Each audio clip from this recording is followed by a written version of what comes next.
U.S. Air is beginning a campaign to restore passenger confidence. I think just two little words will do that. We've landed.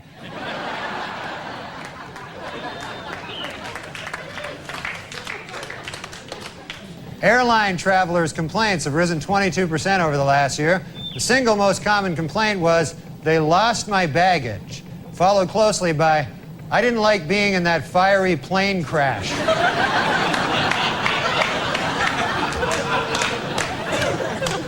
A new airport planned for San Diego would actually be located 3 miles out in the Pacific Ocean, built on 40 by 20-foot floating cylinders. It's all part of a plan by city officials to have a huge disaster.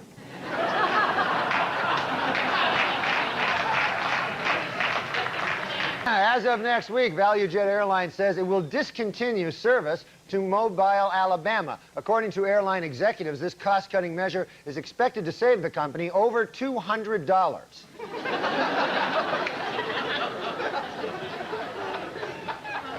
After American Airlines decided this week to cut fares by 50%, the 4 other major airlines said they would match the bargain ticket prices. Also fighting to stay competitive, discount carrier ValueJet announced that it will now accept stolen credit cards and bad checks.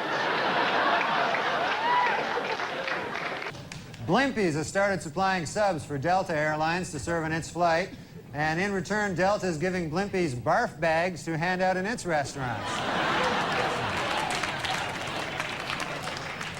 In an interview last week, administrators of the FAA, David R. Hinson, explained why English is the only language used by pilots around the world. It turns out all the other languages are weird.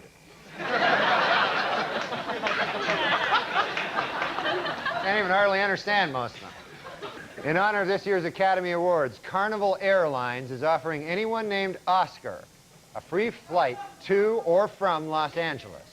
The airline had tried a similar promotion in the past for the Tony Awards, but according to airline spokesmen, they found that their planes were packed with too many, quote, greasy Italians. The Federal Aviation Administration has come up with a list of 30 changes to make air travel safer. Number 1 on the list, no more crashes. They've decided to... This week, TWA announced plans to reconstruct the Boeing 747 that exploded in Flight 800. Man, talk about cheap, huh? These characters. Trying to save a few bucks by rebuilding a... It's ridiculous. I don't know what I'm talking. In order to cut down on in-flight fatalities, American Airlines has decided to upgrade the medical kits on all its planes. Each kit will now contain common life-saving drugs, a heart defibrillator, and a spare plane. In aviation news, a new study suggests there might be more survivors of plane crashes if all seats were equipped with airbags. According to the study, this is especially true for plane crashes under 50 miles per hour. The other ones, it doesn't do much good. A top aviation watchdog group warned this week that the nation's airlines are vulnerable to terrorist attack. The biggest problem, apparently, watchdog groups pointing out to terrorists that airlines are vulnerable to attack. That's all right. 2 months later, we still haven't found Malaysia Airlines Flight 370. This looks like the work of Joran Vandersloot. Remember that character? Yes. No. You don't remember him? He's one who allegedly... Well, Now, this is a different Malaysian Air Force joke. The pilot's last words, I've had it with these motherfucking snakes on a motherfucking plane. That could be, yeah, that could be.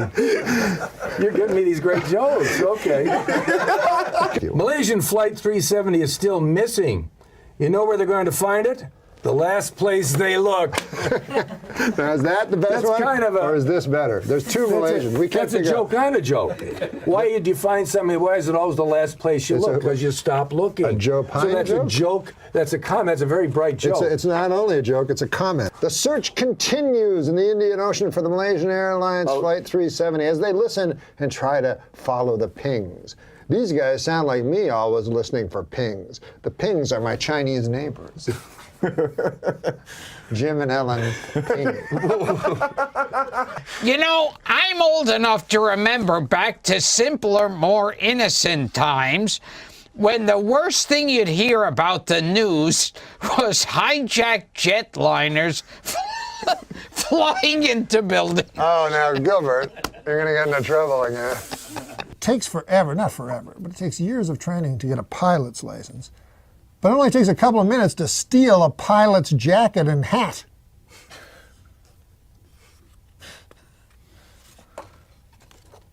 And then do some, terrorist act, I guess. Yeah, I guess I was not living because I was thinking it was going to be a terrorist. You were worried about a terrorist act. I was a little nervous. Did you see Olympus Has Fallen?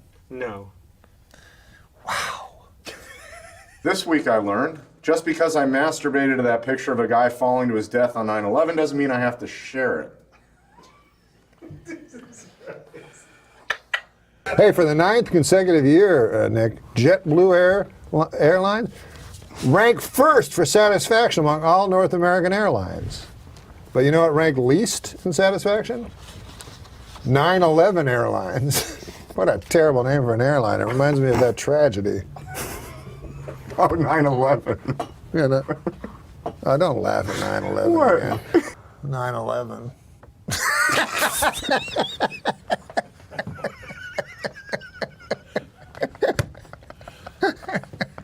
I tried to tell him not to laugh. Adam. I know. I walked through blood and bones in the streets of Manhattan trying to find my brother. Jesus. Yeah, he was in northern Canada.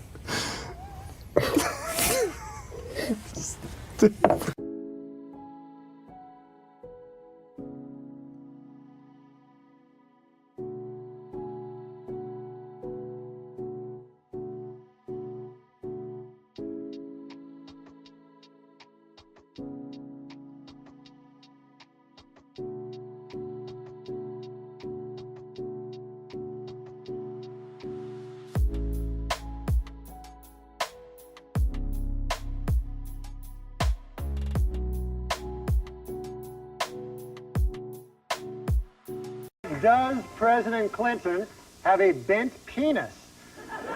Well, according to a doctor who examined him last week, the president's genitals are, quote, completely 100% normal.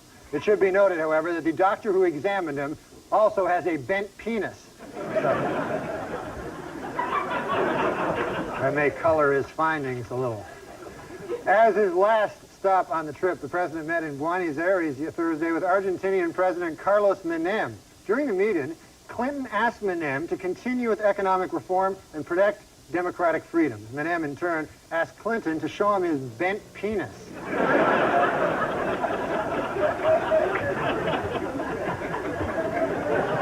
Tomorrow, Chinese President Jiang Zemin begins a week-long visit that could define U.S. relations with China for years to come. President Clinton plans to ask Jiang for several things, including human rights reform, trade expansion, and a Chinese herb said to have the power to straighten a bent penis.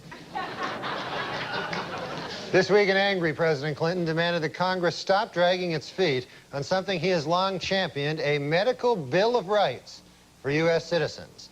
In all, there are 10 items in the President's Bill of Rights, running from number 1, a rich, satisfying sex life is the foundation of good health, to number 10, a straight penis is not a privilege, it is a right.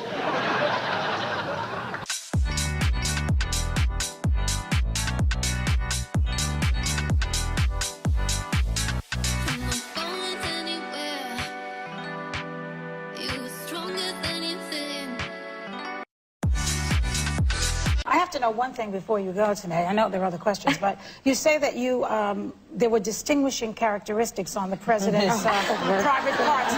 For America, please tell us what that is. We've got to know. Well, it was like that. Oh, God. God, it was. Return. Okay, that was it. Thank you. Well. But I wonder if people, like you say, you don't like people who are not hardworking. I wonder, are there people who worked as hard as Steve did and does? I was thinking when I said it that there's an exception I know we're both admirers of Norm MacDonald, and he seems sometimes like someone who has something. It's his cadence. It's the way he talks. I don't know if he's a hardworking comic, but God, he makes me laugh. Mm-hmm. And his cadence, something is just wrong about it, you know? But I love Norm, and my guess is, what I know of Norm is that he may not be working hard. No. But what he has is the same result as somebody who's worked hard. Yes, yeah. Which is, again, enviable, admirable. But God, he makes me laugh. And I happened across some of his time on Weekend Update. Mm-hmm. Yeah. When you watch it now, you realize Norm just didn't care if it got a laugh. No. And he didn't. Yeah. He didn't care. And he had a joke. I think Downey wrote the joke. It was during the OJ trial. And there's a picture of Johnny Cochran holding up the knit cap with OJ sitting next to him. And God, no one could do this but Norm. Norm said, a little bit of a wrinkle for OJ in the trial today. Johnny Cochran stood up and held the knit cap that was found at the scene of the double murders when OJ jumped up and said, hey, careful with that. That's my lucky stabbing cap. Who else could do that? Right. And he doesn't, and if it got nothing, he would stare and tell you your problem.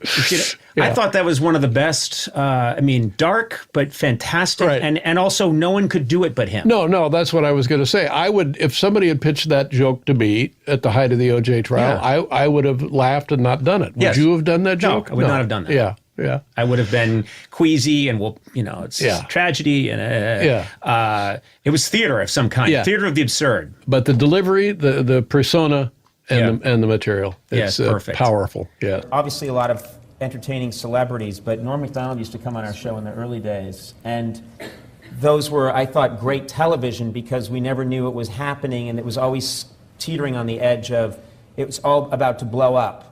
It's all about to fail, and it would always end brilliantly. And then he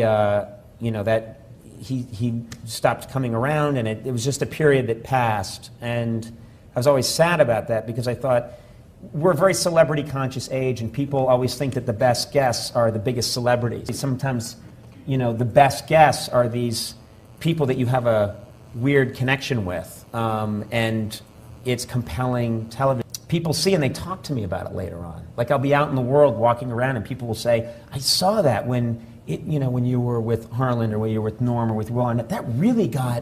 That got wild and crazy in a way that they don't see on television now. Have you, over the years, who are some of the people who have been your go-to people that I just remember Dave in his early years had Terry Garr and he had Sandra Bernhard. Yes. And they were kind of magic together. Who are your... I had so many people. Norm MacDonald was this person who would come, you all know Norm MacDonald, but Norm MacDonald, when we'd have him on in the early days, to this day I've never interviewed anybody like Norm MacDonald. Who was the best guest that you've ever interviewed, and who was the worst? I love Will Ferrell. I also love Norm MacDonald because he comes on and his stories are all invented. None of them are real. They're all old farmers' daughters jokes. And he pretends he'll come on. I'll say, what's up, Norm? He'd be like, the other day I was walking down the road and a pirate comes up. I'm like, what? Yeah, a pirate comes along and he's got 3 pigs with him.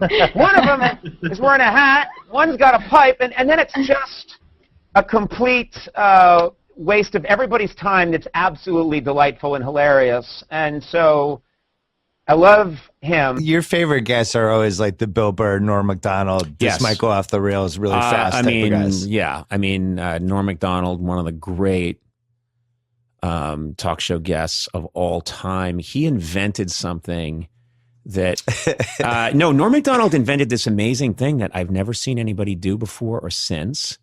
It's kind of like he split the atom. It was that revolutionary.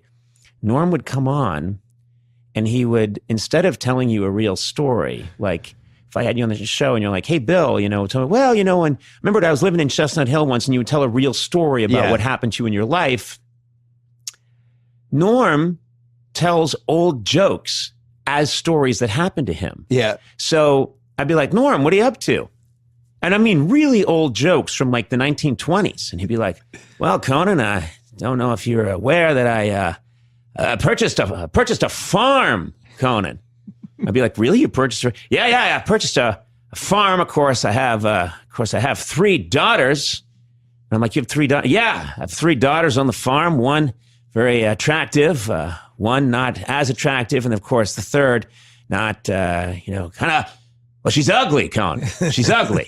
And I'd be like, Well, one day, this traveling salesman comes to the farm, and he says, now, Norm, I tell you. And then it's like he's telling an old traveling salesman joke. Yeah. But you know about halfway through where it's going. I mean, I usually know. I know kind of what he's doing.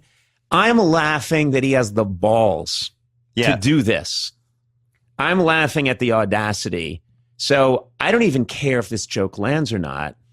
I'm laughing that he's committing to the fact that, no, he doesn't have a farm. He doesn't have 3 daughters. There's no traveling salesman. But he doesn't care in a way that is exhilarating and scary at the same time. Do you know what I mean? Yeah. And plus, he probably has some people in the audience who are taking completely seriously, right? Yes. Yeah. He's got some people thinking. We call them tourists. Yes, we call them. They're usually from San Bernardino. Well, Norm had the greatest talk show moment in the history of talk shows with Courtney Thorne Smith. That was epic. That was so great. And it's funny because it's lived on. Who knew that we were going to have YouTube eventually where we could just queue it up on command? God bless YouTube. I had no idea when those things were happening. I thought, we're talking 1993, 94. When those things were happening, I thought, what did I know? I just thought if you were up and you saw it, that means you saw You saw an amazing thing happen. And if you, and then maybe if I get to stay on the air long enough, we'll have a 1-year anniversary show and maybe you'll see it then. But if you're not there for that, it's gone. And now I meet people, that around the world that will say, oh, I just saw that thing with you and Norm and Courtney Thorne Smith. And I'll think that was a moment of my life when I was 30. Yeah. And I'm like 85 now.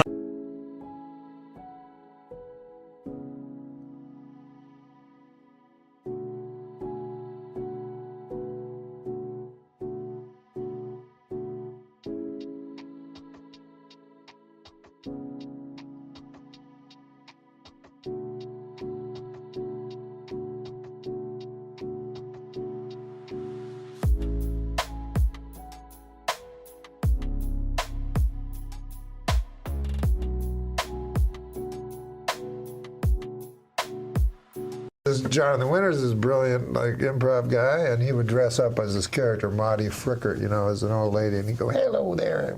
He did a voice, and Johnny Carson just stole it, even the costume, everything.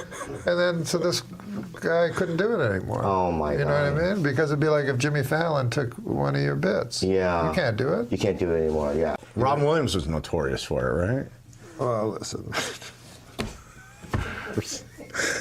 I think it's a well-known. All right, that's fine. You know what they always say? Speak ill of the dead. You know that old that old saw. God damn. It's been a couple years. Just let it go. It's just been less. Doesn't matter to me. Texas millionaire J. Howard Marshall may have died 2 months ago, but as we see here, he and wife Anna Nicole Smith can still enjoy a romantic evening at home. Deep throat porn legend Harry Reeves. Yeah, he died, but how are they going to close that casket? Probably because of his erection, I would think. How are they going to close that casket? That isn't very good, is it? I didn't write that one. Plus, a man died. Yeah, a guy died. How are they going to do it? He was a real pioneer. It's hard to believe that the entire cast of Saved by the Bell is now dead. It's hard to believe that. What? Organist Ray Manzarek died this week at the age of 74. The curse of the Doors. What about this? 42-year-old Richard Swanson set out to dribble a soccer ball from Seattle to Brazil, but got hit by a car in Oregon and died. Well, at least he got to die loving what he do. At least he got to die doing what he loved, Nick. Dribbling a soccer ball in traffic.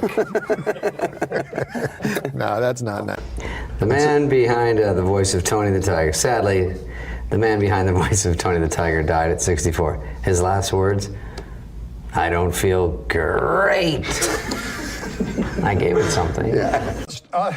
All my children star Matthew Cowles has died at the age of 69. Oh. Or has he? Oh. David Brenner was the biggest comic ever to come out of Philadelphia. Well, again, and he just passed away, and we should talk about him. Yeah, we should, but let me finish this sentence, and I don't even think David Brenner would mind if he's watching. Sure. He's probably watching from, actually probably from down below, getting raped by the devil. Well, I mean, that guy had some sins that he died with, but whatever. No, I'm just saying. No, I'm saying David Brenner led a life that made Sodom and Gomorrah seem like Burbank. Nice guy. Led me his abacus I want to do yesterday. this. Jesus. Oh, come on, that's not a Chinese guy. I wasn't saying it was. That was kind of What are racist. you, Mickey Rooney? Hey. Hey, come on. I know he's dead, Have but a Mickey little Rooney did a very racist thing, like you just did, in a movie called Breakfast at Tiffany's by the wonderful Truman Capote. I wasn't doing anything racist, and you know it. But go ahead. Does Bob Barker still work there? He's dead. Bob Did he Barker's die? dead? Yeah. I didn't know. Well, rest in No, he's peace. not. Oh, I'm sorry. Drew Carey just Oh, took don't over. listen to I fucking assumed he was. Daniel. Oh, God, he's not on dead. who's alive and Bob who's Barker is dead. not dead. Last I week, think he was I alive. hope he's alive. Daniel, we Oh, my wanted God. to book Jan Michael Vincent. The guy tells us he's dead. He's not dead at all. he's all clean like you guys. From the Oh, by Beachcomber the way, stash. man, my condolences goes out to Hoffman, Dustin Hoffman. Dustin Hoffman's still around.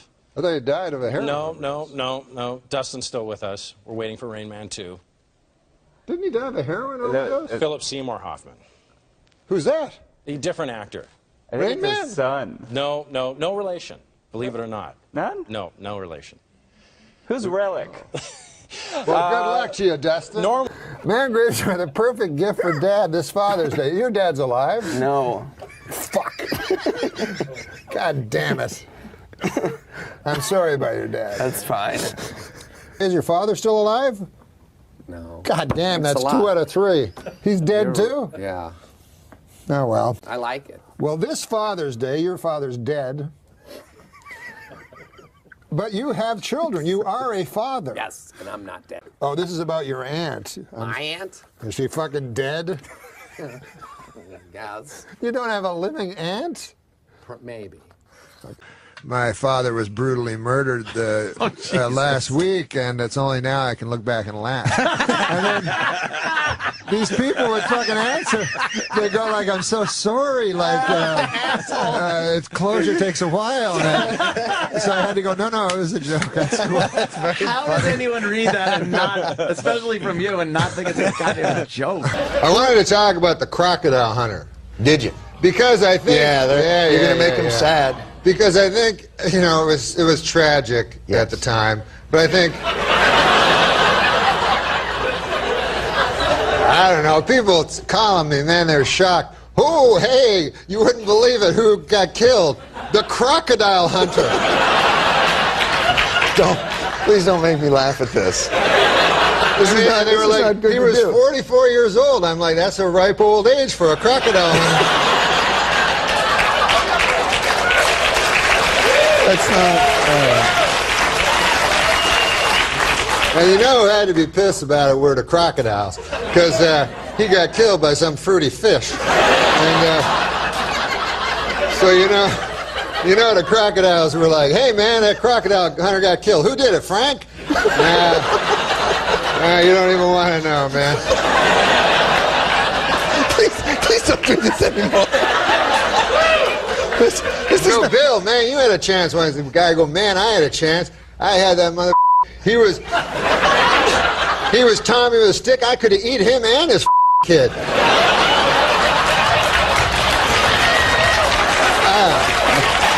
I don't feel good about this. You remember I ever tell you that story, Bill? Yeah, only 1,000 times.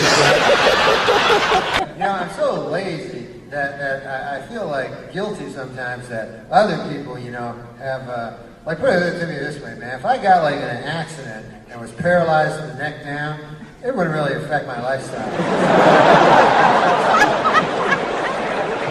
It's about the same, you know? Watching the TV, you know? Lying on the couch.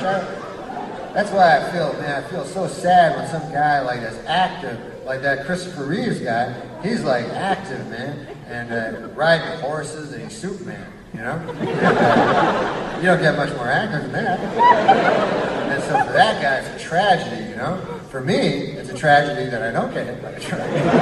But for him, it's a tragedy that he falls off a horse and he's all paralyzed from the neck down. And the worst thing about being paralyzed from the neck down is that your cock is down from your neck.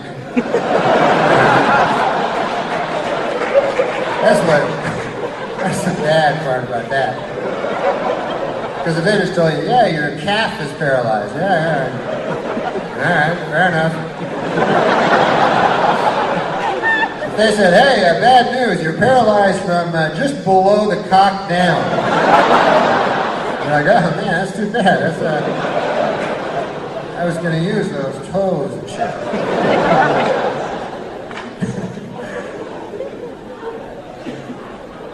That's like Christopher Reeves lying in his bed. They're always like, they always got like a little thing. Hey, Christopher, we're going to work on your, like, we're going to have you do a thing now. You can move your neck up a little bit better. He's got to be going, hey, listen, anything on the cock, man, anything at all.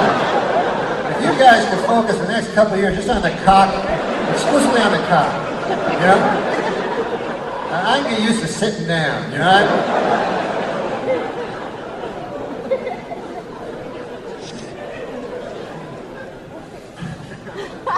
I feel sorry for that guy, man.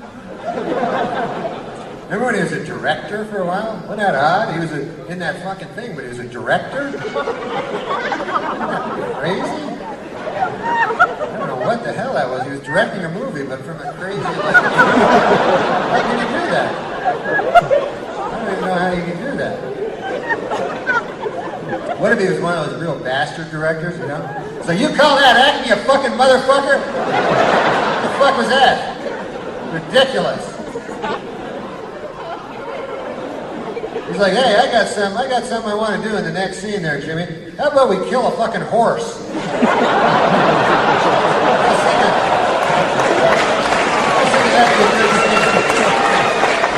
Shoot a horse in the head. I don't know. That might be a good scene.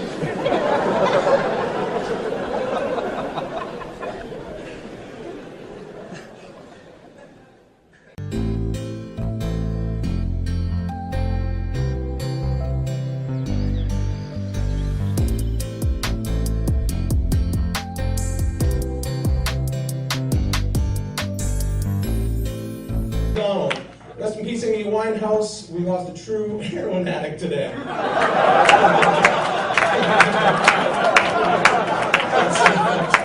After closing out a successful first season, the WNBA is considering several changes to improve the level of play in the league next year. Among the proposals, extending the playoffs, increasing salaries, bringing back the three-point line, and replacing all the female players with guys. The WNBA officials expanded to 10 teams this week, adding franchises in Detroit and Washington, D.C. But before you get too excited about the new additions to the league, remember, all of the players are still women. They stink at basketball, that's the problem. Other than that, it'd be a good, good game, but they're all horrible, so it makes for a kind of a boring game. The next time I watch a WNBA game will be the first time I watch a WNBA game.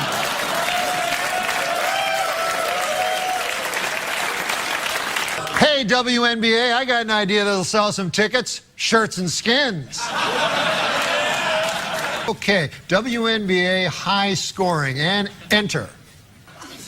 Oh, Google.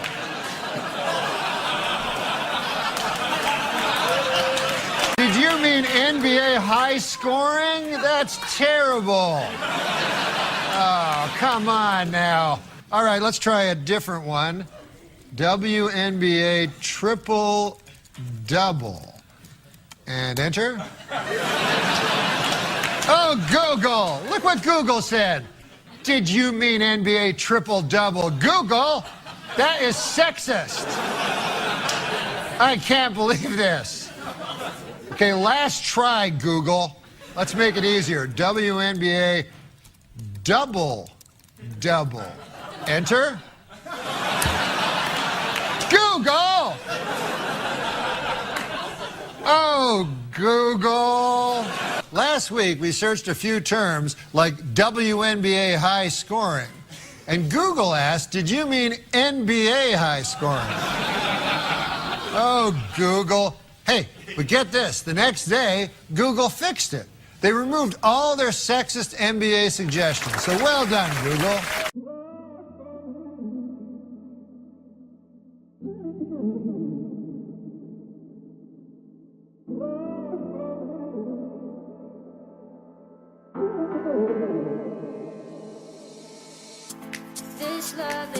Hey, I notice every Wednesday evening she goes with her other lady friends and they go down to the YWCA and they play basketball with each other, which is fine nowadays, you know?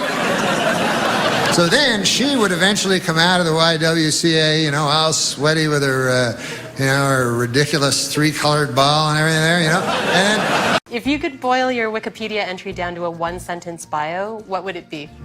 He was. That has a subject and a predicate. Please send help. Please send help. I don't feel like I belong here. I belong here. No. Wish I could change myself. Change myself. It can get so strange. You're dead. The hell I am, they'll see. I'd heard this kind of talk before. How I'm finished, through, obsolete, passé, yesterday's news. A has-been, a fossil. Well, I'll have you know, I'm just as relevant today as I was 25 years ago. No, my agent laughs through the phone like it's the greatest joke in the world. Check your Wikipedia page. You're dead, all right. What we really liked was making the audience laugh when they didn't want to. please note that the percentages in these pie graphs do not add up to 100% because the math was done by a woman. And then the audience semi-laughs and semi-boos, and then Norm goes. For those of you hissing at that joke, it should be noted that that joke was written by a woman. So now you don't know what the hell to do, do you? Uh-huh. And then they laugh at that, and then he goes. No, I'm just kidding. We don't hire women. I want to give a quick shout out to two people who, in my opinion, are the unsung heroes of the Norm MacDonald story. Two people that meant a lot to Norm and were really there for him in pivotal moments. One is Jim Downey, who, for my money, the best, pound for pound, the best comedy mind that I've ever encountered. Head writer at Saturday Night Live for many years, wrote for David Letterman, just an absolutely brilliant man. I worked for him at Saturday Night Live, and he was the one that really worked with Norm on Update, and for that just incredibly classic period of Weekend Update at Saturday Night Live. So a shout out to Jim Downey, and I'm thinking about him because Norm so loved him and admired him. We wanted it to be like a punk segment, sort of like what The Clash was doing in the 70s, where it was just very bare bones and no cuteness. So it wasn't a studio crowd-pleasing effect. It was never aimed at the studio audience, you know. It was always aimed just directly at me. I just what I knew was funny. Don didn't want Norm doing Update anymore. You know, I wanted to stop raining, you know. I mean, I didn't take it as any more than that. They pretended to believe that it was going to be an enormously popular decision for which the public would thank them. And in fact, the unanimity of the TV critics was something to see. I remember Time magazine had a thing about it and even printed up a little postcard to send to NBC to dump on them. The smartest cat I ever knew at SNL, and a much revered figure there, is joining us for another segment. This is my former producer, longtime writer and contributor, Jim Downey. Jim, I had Norm on the show yesterday. I always thought Norm, from the first second I saw him, was just a flat-out misanthropic genius. I always gave him a wide berth as far as time schedules and that, because I just said, well, I'm going to grab Amadeus and tell him he has to be here to do busy work. You know what I mean? That isn't going to happen. So I think he's a genius. What was it like to work with him on Update? Well, he is a genius and the most fearless performer. He likes people to laugh at his stuff. He enjoys that, but it's sort of one of like, half a dozen important aspects of what he does. Mm-hmm. So that if he really loves a joke or a bit, he will happily go out there and do it, whatever the response is. Yeah. And there was if you want to hear a story, I love me a Norm story. One time we were in the office doing Update stuff, and there'd been a news item about there was going to be a newspaper for the homeless, and so we were thinking about doing some of that. So we started improvising. It was more of a scene, not something we could do on the segment, but it was like a tough kind of Perry White kind of editor going like, "You, Miller, I want 500 words on going to the bathroom in your pants. You, Immel, give me something. Give me a human interest thing on urine stain matter. You, was that kind of thing. Yeah. And like a lot of like photos, maybe some, a little human side, what are, pets, that kind of thing. And so nothing came of it, and I sort of forgot we had the conversation. And then the first meeting we have after the summer, Norm comes in and goes, hey, Downey, remember that, that thing we were talking about there with the, remember that thing with the newspaper for the homeless, that thing, the homeless newspaper?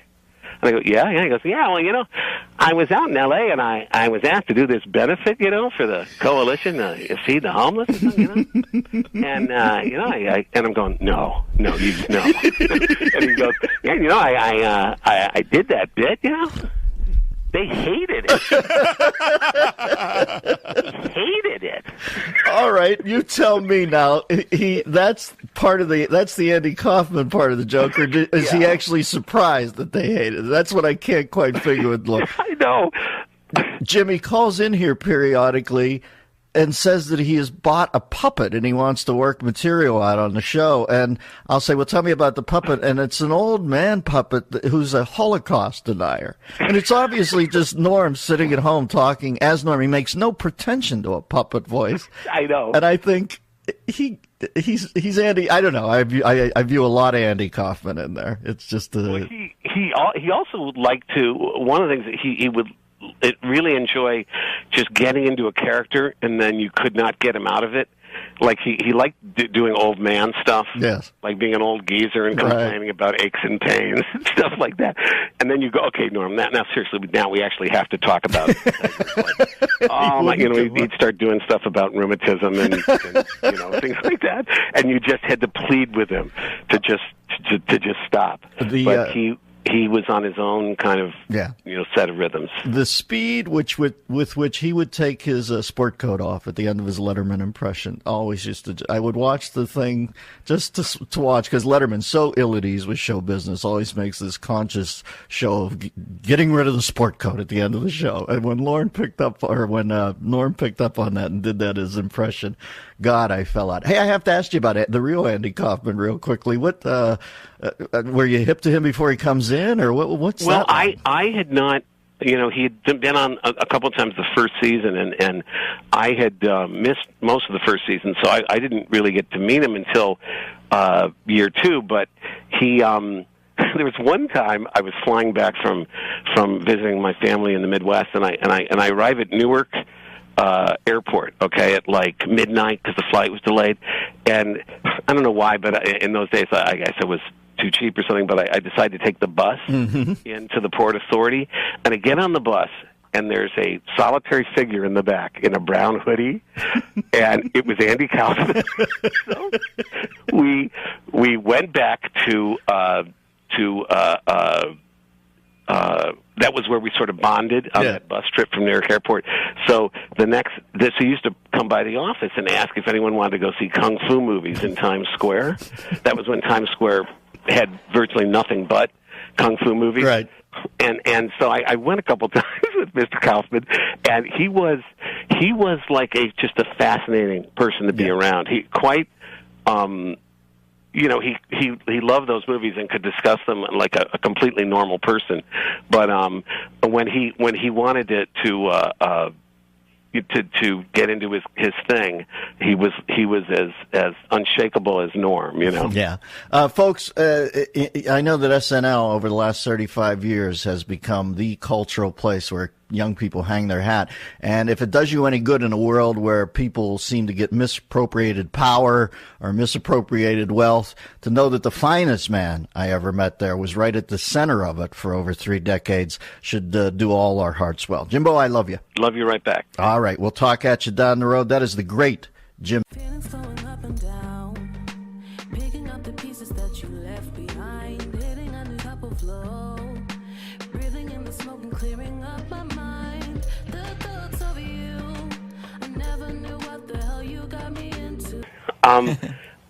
I do. I think that men are much more interested as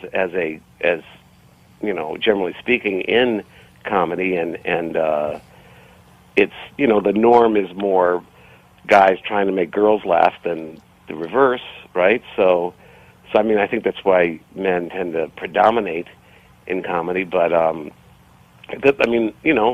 there's always plenty of openings for. Who is a great woman writer? Name 5 great women writers on Saturday Night Live. I would say right now we have Paula Pell, who's great. We have.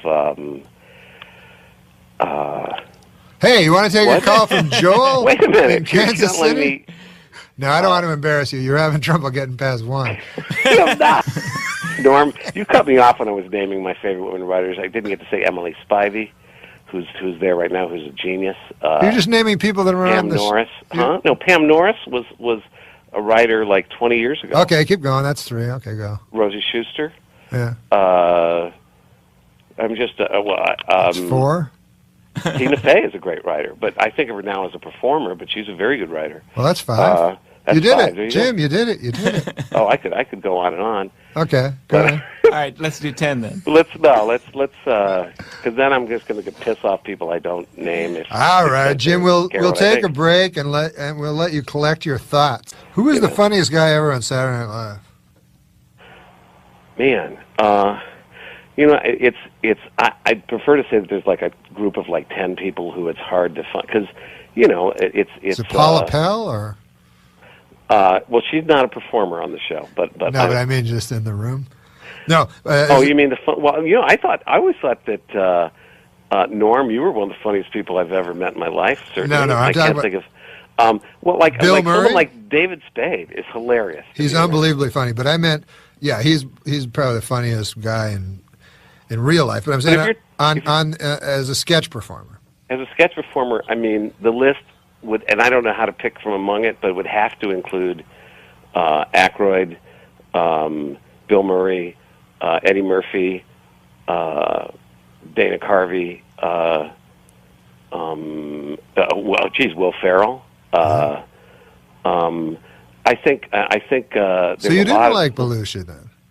Well, I don't know that I wouldn't put John at the first tier. That's all I'm saying. I put him like second team. Because just like because otherwise this first team's going to have way too many guys, and they won't get playing time, and they'll be unhappy. That's interesting. You didn't mention a woman. Oh, I thought you said the funniest guys. I was going to say the women next. I said the funniest performers. Okay, well, see, I hate women. You got it out of me. Still, I think that also I'd say the women we have now. I mean, I don't know how you'd pick among I should say Maya Rudolph and Amy Poehler and Kristen Wiig. I mean, I think you'd choose Gilda Radner, wouldn't you? Well, I love Gilda Radner, and I think she was really funny. Okay, she's on the first team. She made the first team. Sweet, Jim. But and then I better think of the ones I knew. Well, Jan Hooks was great. Yeah. Okay, we know you like girls. I'm impressed with clean comics. Me too. Way more impressed than anyone that's superior as a dirty. It's Seems like a crush a lot of times. I like dirty ones too. I like It's a real meeting of the mind. I swam not naked, but in underpants with Roseanne in Hawaii. We got shit-faced at the best bar That's great. in Honolulu, Was she fat Arnold's then? Tiki Bar. She's never been that Asked for fat. Dawn as the bartender at Arnold's Tiki Bar. Me and Roseanne got fucked up. We walked to the beach. Right. We just shredded down to our underwear. Did you make a move? No, Yeah, of but course I'm not. fucking in love with that woman. She's a That- great. Look, she she's is cool as hell. So fucking I've funny. met her before. She's cool as hell. Yes. And her and Norm MacDonald were friends because he wrote on her show. And Norm was like, he told me, Norm goes, "Hey, what are you going to?" And she's like, "Eh." And after 10 minutes, I was listening to them talk. And after like about 10 minutes, it became this noise. Just a solid bar. I can hear it. But Roseanne is so funny. She's like naturally funny. You said you'd rather play Frogger than have sex. Oh yeah, well you have to know Frogger, you know, it's a game. It's an arcade game where a little frog has to go across the river. Yeah. And they have like little logs that he has to, and sometimes the log's a crocodile tries to eat him. You're like totally into that? Yeah, I like a lot of things better than sex. I don't care for sex that much. See, that's the thing with me too, because I'm totally bored. I don't have any. What's the matter? Yeah. It hasn't like gotten better over the centuries, you know? It's always the same thing. It's very, like I had sex when I was young man, and then I had it for a while, and then I realized it's kind of always the same thing, you know? There's only a few things you can do. You can go like this and then over, you know what I mean? You go, I'll do this for a while and then... Do you think that we're being drugged by the government to lose interest in sex? Oh, no, I just think it's a thing that, like, you know, when people go, hey, you know, that guy's he's good in bed, you know? And to me, like, how hard is it? You know? It's not like if you're good in badminton or something, you know, that's a hard thing, badminton, and Frogger, you know? But sex, you can figure it out in like 10 minutes, you know? Yeah, and like goats do it and stuff.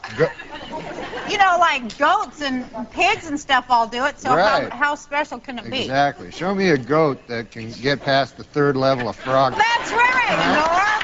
That's right! The writers write it, and then you say it, so then if it's not funny, the audience hates you, you know? Right, that's exactly why you have to be so mean to writers. Right.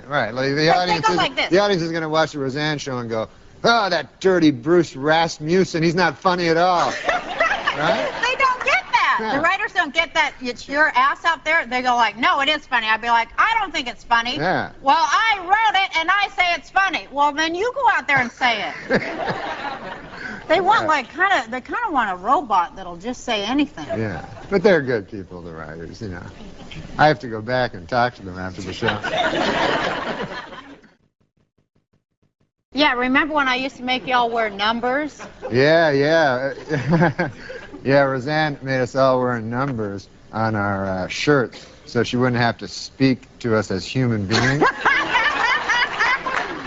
So, you know, she'd say, hey, just number 9. And actually, we have some writers on this show that worked at Roseanne, your show. Yeah, so. We have 3 and 8. Are they any good? I remember those guys. Are they any good now? Oh, yeah, they're great. They're great. So. Yeah. I know that the guy that used to write the, what do you call it, in Hustler magazine. What? He used to write the jokes, the captions under the comics in Hustler did? magazine. Where yeah. is he? He's the one that created your show. He is? He's the most talented. Yeah, he's the most talented of all of them. He also did Drew Carey. He's the most talented number I ever had on that show. Yeah. And I wish him the best. Yeah, and he's Bruce Halford. Yeah, 3. Yeah, he started out at Hustler magazine. Yeah, I didn't know that. Those things were hysterical. He never told me that. You mean like the really dirty cartoons with the blood and everything? Yeah. Yeah, and then they have those captions. They were funny. Yeah, they're hilarious. That one time I had a psychiatrist. Yeah. Like, and because they told me I should go see a psychiatrist. I didn't want to go see one or anything like that. But so I go to see this dude, a psychiatrist, and I'm talking to the guy, and I couldn't think of any problems or anything that I had. You know, I was just like, guy I'm working with is kind of a troublemaker, you know, and the boss is always... So I'm just like, nothing to say, and the guy's like sitting there, you know. So then I go to the guy twice, right? And then I'm reading the paper. The guy kills himself. Really? Yeah, he killed himself. And then I was reading his horrible life, like he was on all these drugs, and he was one of those guys that like to hang themselves there to have sex, and all this weird stuff. Anyway. Oh, my God! Yeah. And then I just kept thinking, good God, like the last week of his life, he was listening to my boring problems, you know? He's all troubled, and I'm going, anyways, the guy, you know, I don't think he respects me, my boss, you know? That's kind of, did like that, how deeply did that frighten you? When you read it in the paper that he killed himself. Yeah, I don't like hearing about guys killing themselves.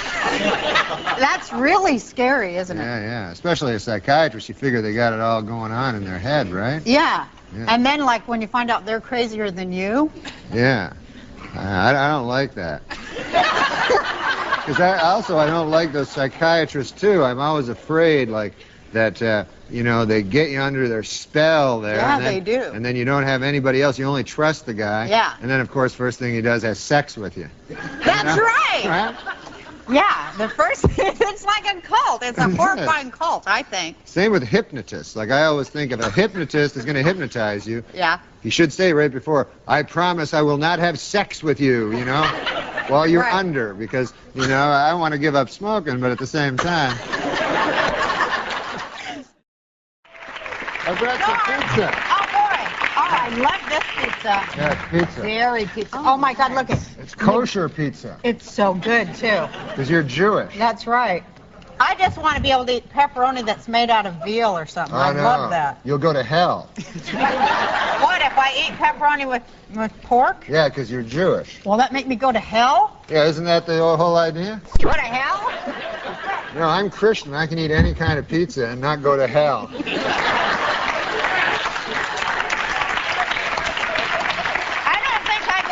For eating it either. Oh, you don't? No, I don't go to hell. Well, they don't specifically mention pizza in the Old Testament, but it's, But they do mention pepperoni. yeah.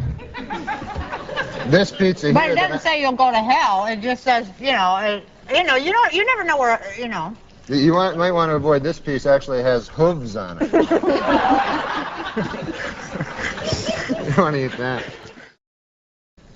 And I said, listen, man, because I kept hearing these things about how old people always have sex. Yeah. So I said to my grandmother, grandfather, do you still have sex with my grandmother? He was like, good Lord, no.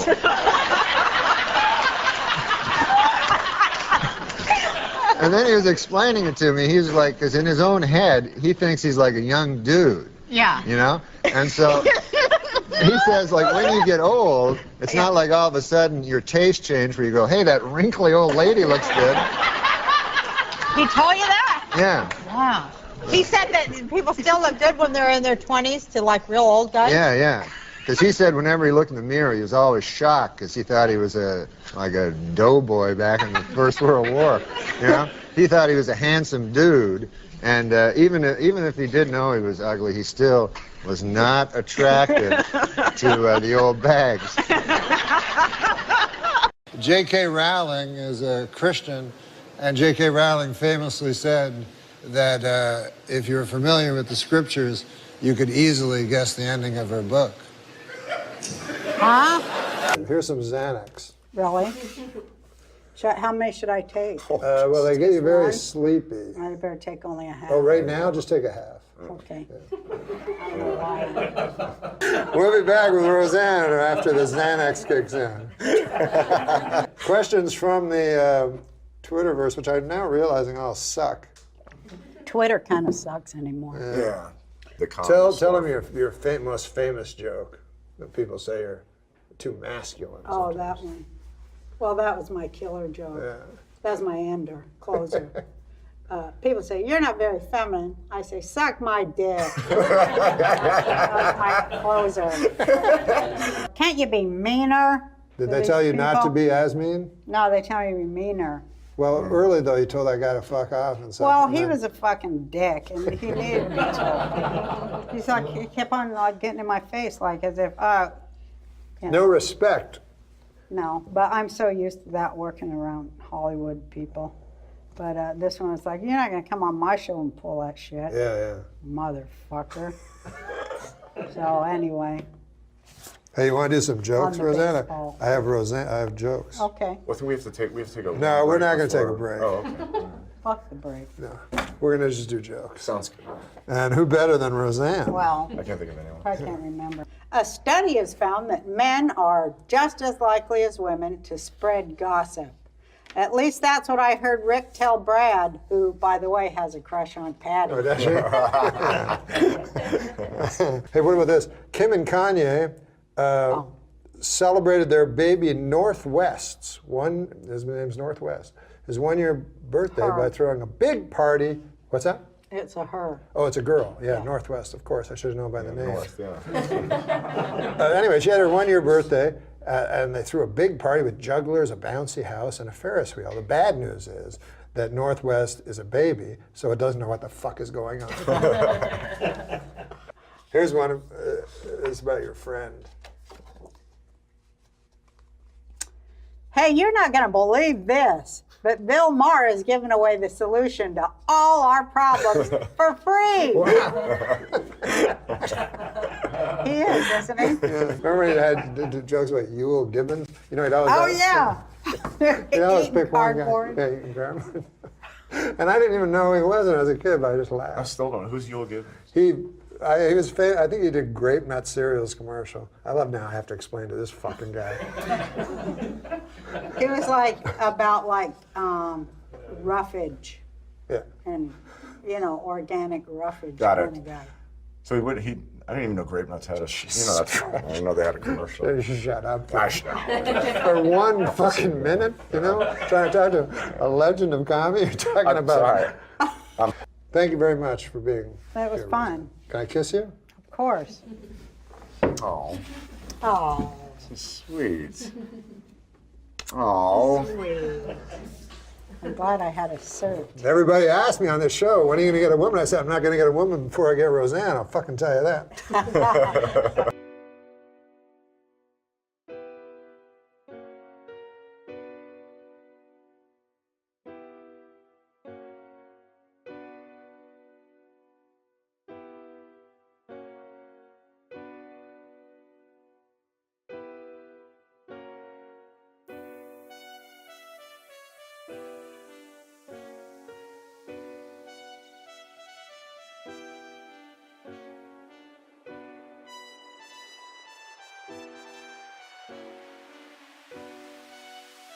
Scientists in Africa have discovered the oldest known human ancestor, born 4.4 million years ago. Although unearthed only days ago, he is already engaged to Anna Nicole Smith. Texas millionaire J. Howard Marshall may have died 2 months ago, but as we see here, he and wife Anna Nicole Smith can still enjoy a romantic evening at home.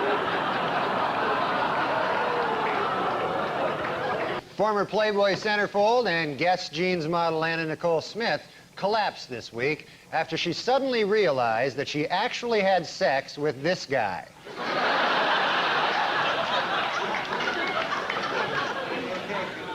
And finally, in entertainment news, ex-Playboy centerfold Anna Nicole Smith has filed for bankruptcy. And saddest of all, she slept with this guy for nothing.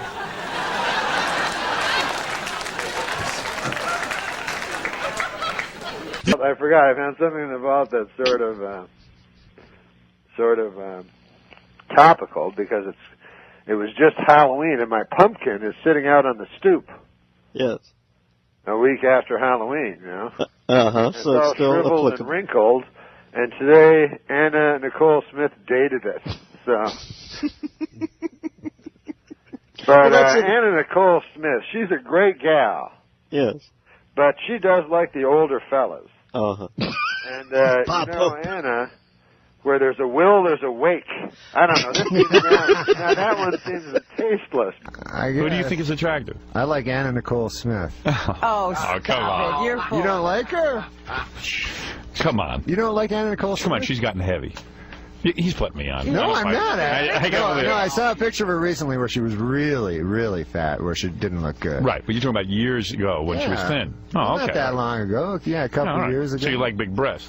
Yeah, I like big breasts. Does your wife have big breasts? She has normal size What, breasts. C cups? I don't know. I hear you talking about those. I don't follow those. You're in bad shape. Do you like Sally Struthers too? Oh, I did. You yeah. did, right? Yeah, that's your type. Oh my like God, blonde I and love buxom. Sally Struthers. Not anymore though. What? Well, you don't like her anymore. No, I don't like her with the flies around her. Yeah, it's kind of a turn off.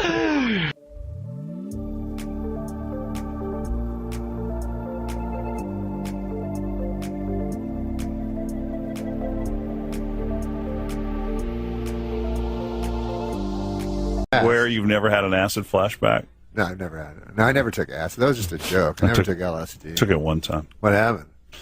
I was at a Paul McCartney concert Yeah. in Dallas because you know Paul McCartney just that says acid when you hear Paul McCartney music, like songs like "Let 'Em In," and I was on a bus with the listeners, and this woman walked up to me. She goes, "Stick out your tongue," and I went like this, and she put this piece of paper on my tongue, without knowing. and I didn't know anything was going on. And then Did she tell you? No, yeah, she right after she put it So on you my didn't know tongue. you were going. You She didn't goes, think you were going insane. You just took acid. Wow. And then later in the tunnel of Texas Stadium, there was a woman holding a box of Starbursts, and I also had a box of Starbursts, and something in my head told me that those must also be my Starbursts. So I went up to a strange woman and said, "Those are my Starbursts." Wow.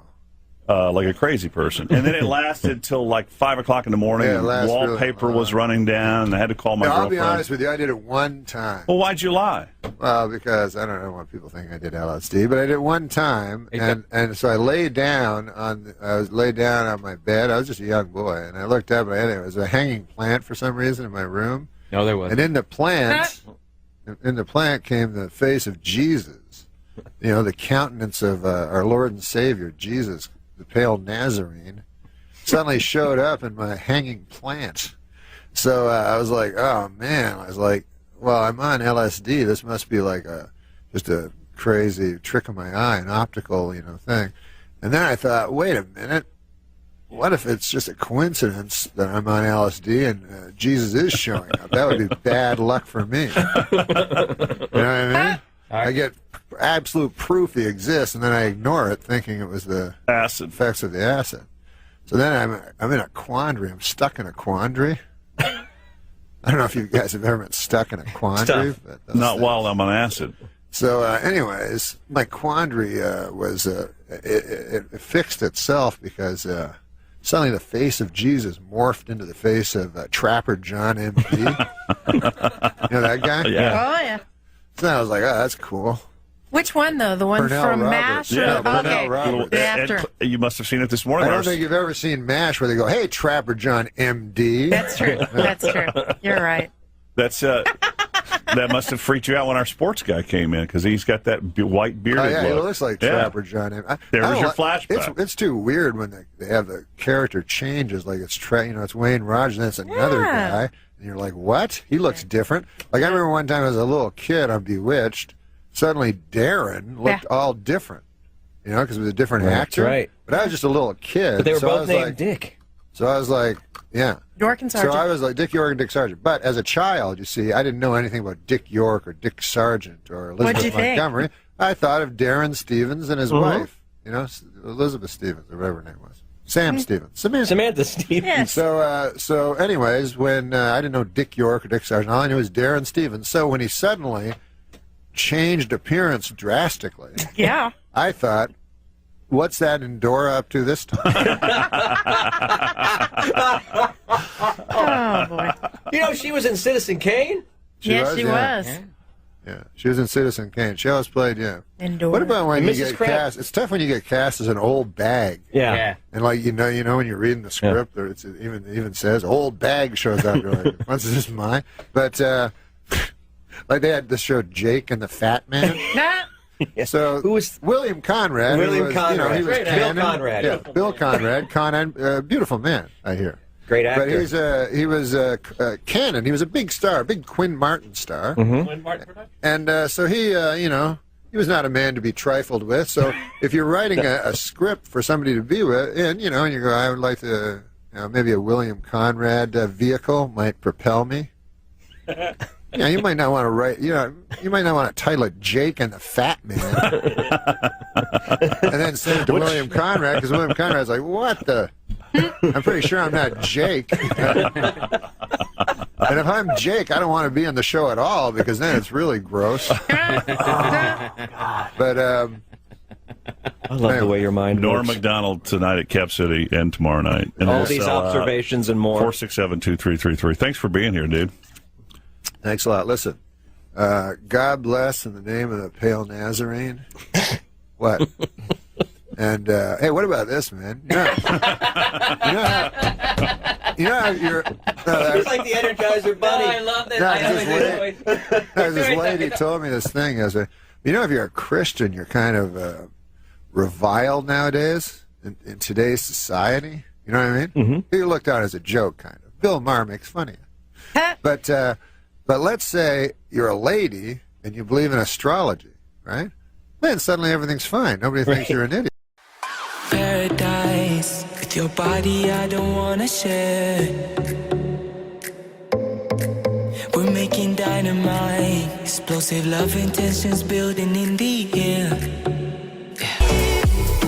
Drugs, don't do them. Used to, when I was a boy, young, I'd do anything, LSD, I was about the strongest drug I ever did. Acid, I don't know if you ever done acid, but I remember when I was young and they'd tell me, they go, you gotta be careful with that acid on account of you can do it, and then you have a flashback, like 10 years can pass, 20 years could pass, and then you get a flashback.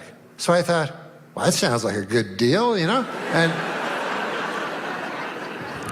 I went to my drug dealer, Frank. I said, Frank, is there a drug on the market where I pay you $5? I take the drug, I get high, and then 20 years later I get high again? And he said, yes. And I think of myself as somebody who is good at stretching his drug dollar. But the point of the whole thing is for me to tell you young folk that it's not true at all. Because I have not done LSD since I was a teenager. 10 years have passed, 20 years have passed. Sadly, 30 years have passed. And still, no flat. What a gyp that turned out to be. Just more horse shit by the big acid companies, if you ask me. I don't want to get too political, but if you think Big Acid cares about you, the little guy, they care about their third quarter profits. That's what they care about.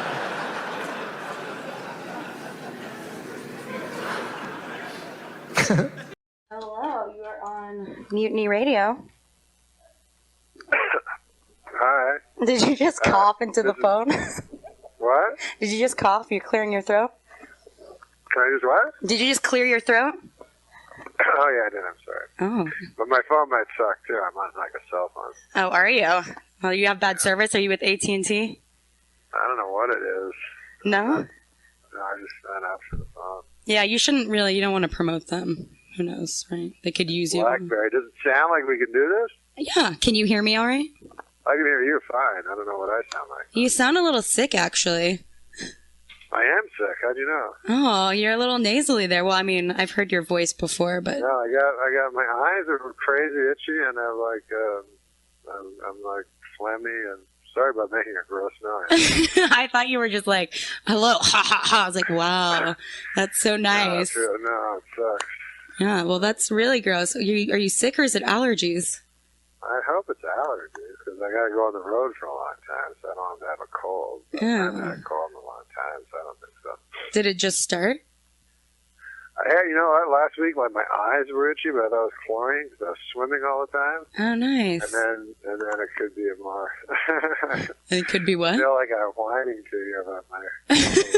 You're complaining about your health. Yeah, it's like, why don't we let everyone know you're doing a show this weekend and come and catch a free disease? Norm MacDonald will be giving you his cold with every performance today. Is that too much? Hello? I didn't hear that. What? Oh, I said everyone can come and check you out and get a free cold from you. Oh yes, I'll give them a cold. Yeah, that's nice of you. I'll give them. A piece of Norm with every performance. Yes, exactly. So, are you going to stay in bed today, or are you going to try to go out and see the city? I want to. I take NyQuil. I took NyQuil last night. Ooh, you slept like a baby. I take NyQuil.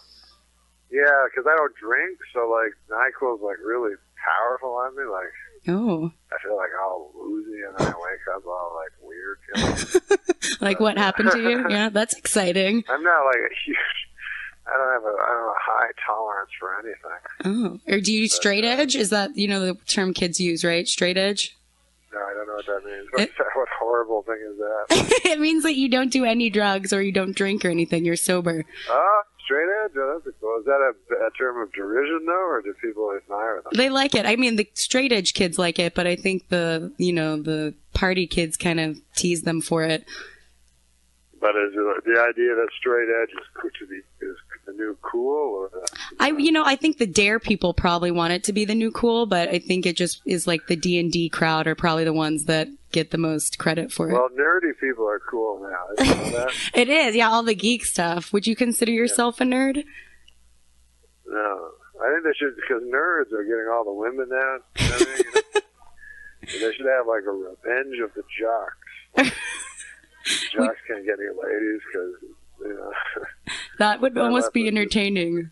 Yeah, the jocks are just left with like gnarly girls, but the nerds have all the classy, beautiful girls. Yeah. So. Well, I did just have a friend inform me that less attractive women actually do more things in the bedroom. They do what? They do more things in the bedroom, like they put out more. They do more stops. I'm getting a nod from someone in the cafe. Is this true? Would you agree? Well, I would say that in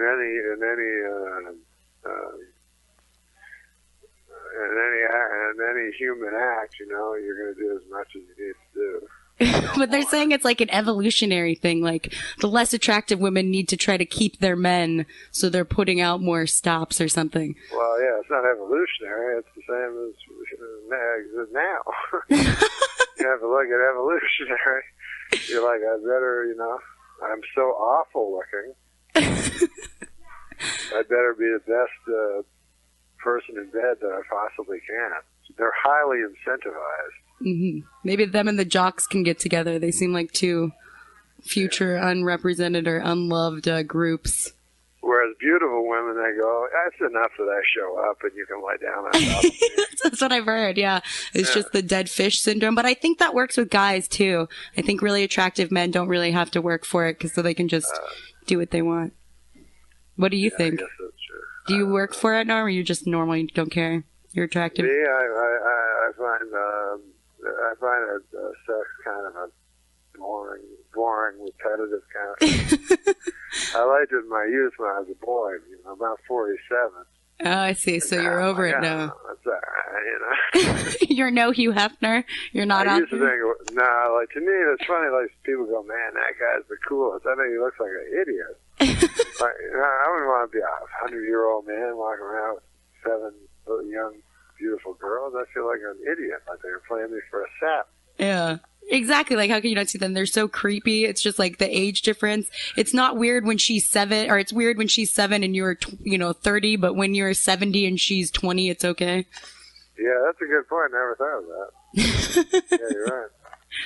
Well, you're doing a show this weekend. Unfortunately, I was going to pretend to let you know that I was ovulating, so I was gonna, let you know it's a good thing you're not here because I'm more attractive to you. You just can't resist it. But you're telling me you're not even attracted to anything right now.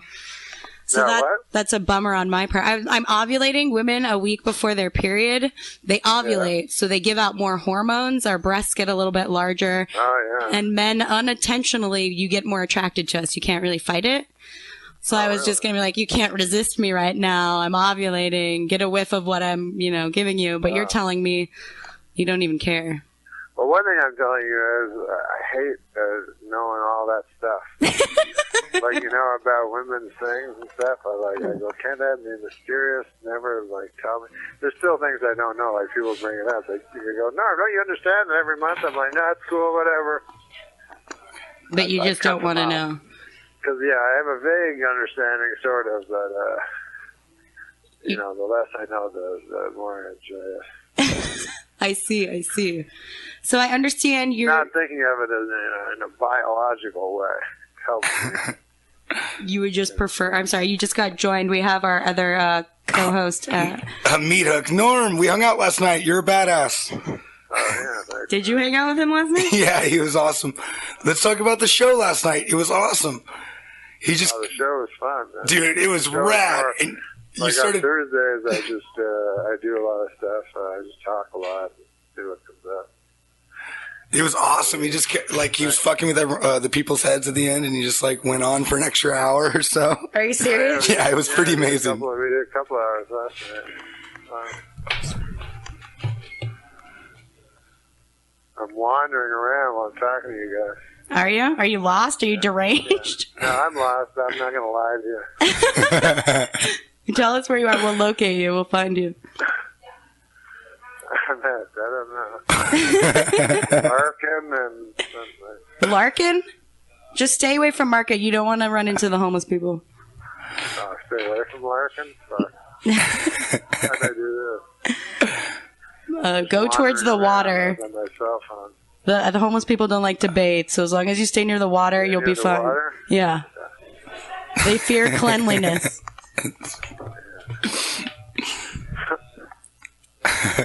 So, all right, I said, all right, Norm, you're doing this tour. How long are you doing this tour for?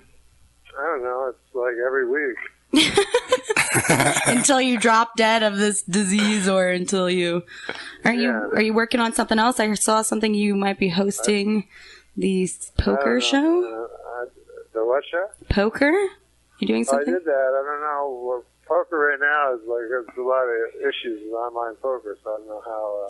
I know my mom. I think poker's going to do because it's all a big thing now. Yeah, my mom actually met you once. She's a semi-pro poker player. You bought her glasses. She's a semi-pro poker player? She is, yeah. She's retired right now. She's on a leave because she's taking care of my sister's baby. She's playing a grandma role, but yeah. That's pretty cool. Isn't it fun? I know. Well, you play poker. You enjoy it. A little bit, yeah. I enjoy it. You play? I actually have played a couple times. I went with her once to a tournament, but I don't, I watch it more than I play it. I'm a voyeur. What can I say? I got you.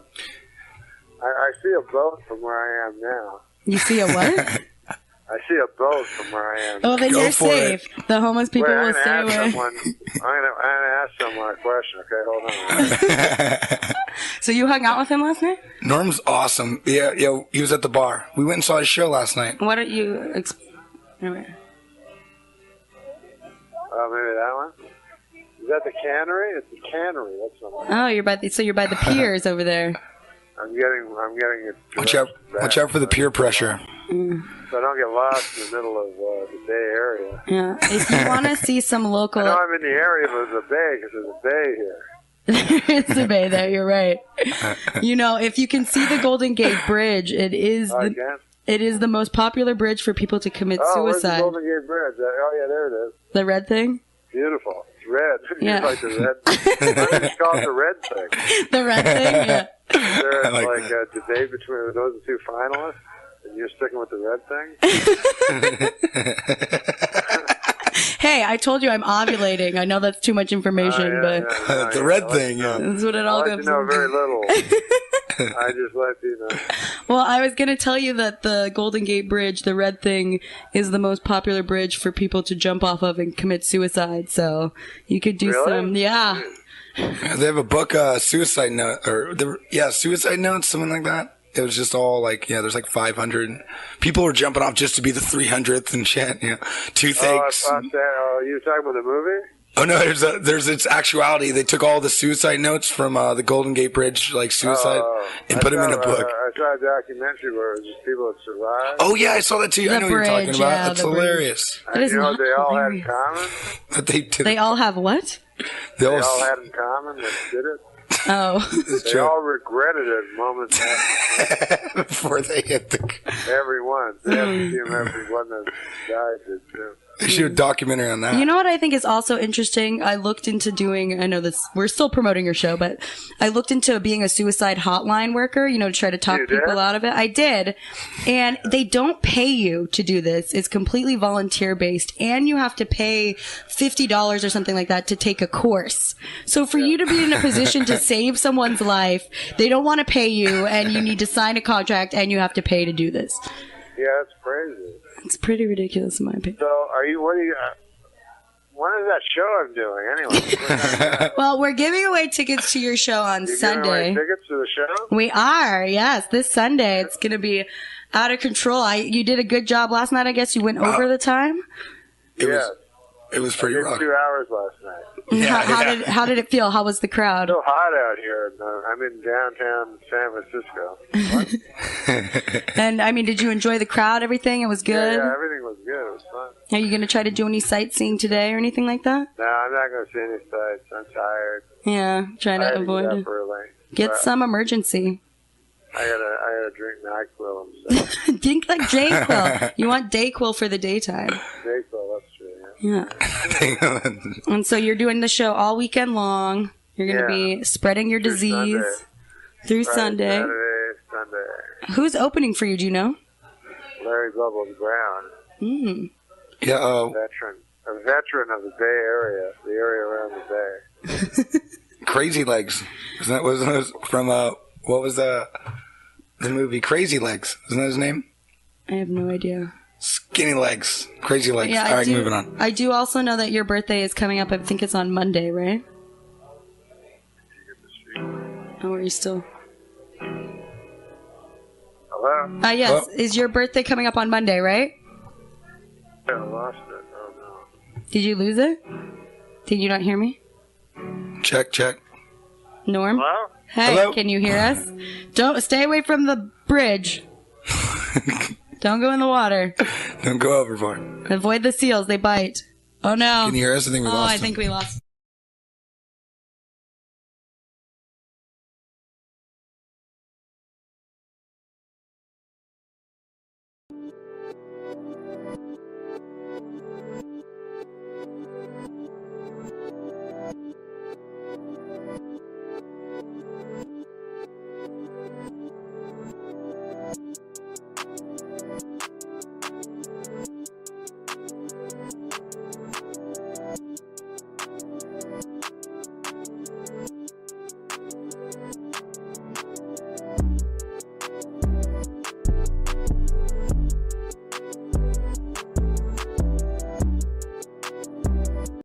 There's one other thing I'd like you to read, which is, I think, a chapter that really struck me. I'm speaking, totally genuinely. I read this chapter called The Final Chapter.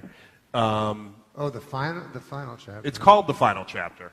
It's not the last chapter. Well, of the book, though. but it's called The Final Chapter, and it's not quite as long. And it's not a funny. I don't think it's funny. But you don't always have to be funny. We're in a house of worship. I know, yeah. But I love that chapter because I feel like... I was Jewish. You were? I am Jewish. Oh, you are? Yeah. Oh, I didn't know that. I was Jewish for what happened? 2 years. Well, I knew a rabbi. Yeah? I had many, many biblical questions when I was young, and they were never answered I was Presbyterian. They were never answered by my pastors and stuff. And then I met a fellow that was Jewish, and he introduced me to his rabbi. And so if I had a question, then like one time I had a question about the Lord's Prayer, and I said there was a line in the Lord's Prayer that said, "Lead us not into temptation," and so I thought that it was without God's ability to lead us into temptation. And I asked the rabbi the question. I said, how could God lead us into temptation? It doesn't make sense to me. And he said, I'll get back to you. And then you converted. They study, you know. I went to... So can I set this chapter up briefly? Sure. Okay. So what I love about this chapter is that it, to me, you talk about facts and truth and on, but this is a very true chapter to me for some reason, even though it was ghostwritten, right? So I would like you to read it for everybody. It wasn't really ghostwritten. Yeah. Okay. Was that what you were going to say? I wanted to say something better, to be totally honest. I'm still kind of moved by, I mean, you read this tiny white coffin thing, and we're all laughing, and then you go, oh, that kind of happened. I mean, that's very... But what did you like about that? Start again. Okay. I just find in that chapter, it's so rare for people to be so aware of their place in life, and so self-aware, and to be actually able to... Well, I was forced to, during writing of an autobiography, which is, it's your life, I was forced to ask myself questions and find out if I was happy or unhappy or content or malcontent or... So anyways, this is what I came up with. Yeah. There is the way things are, and then the way things appear. And it is the way things appear, even when false, that is often the truest. If I am remembered, I will always be, if I am remembered, it will always be for my 4 years I spent at Saturday Night Live, and maybe even more than that, by the events surrounding my departure from that program. As long as SNL exists, then so do I. When people come to see me do stand-up, it is because somewhere in their memory I live on SNL, dressed as a young Burt Reynolds, insisting Alex Trebek refer to me as Turd Ferguson. And they come to see me, and I am old and fat, and I don't mention SNL, and I do my answering machine joke that always does well. And they are happily disappointed, and after the show, they stand beside me and take pictures, the way you would with a donkey at the side of a road.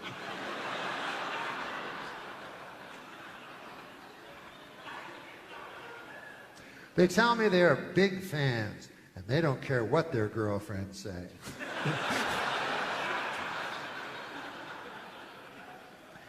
They understand me, even though they know good and well that no one else does.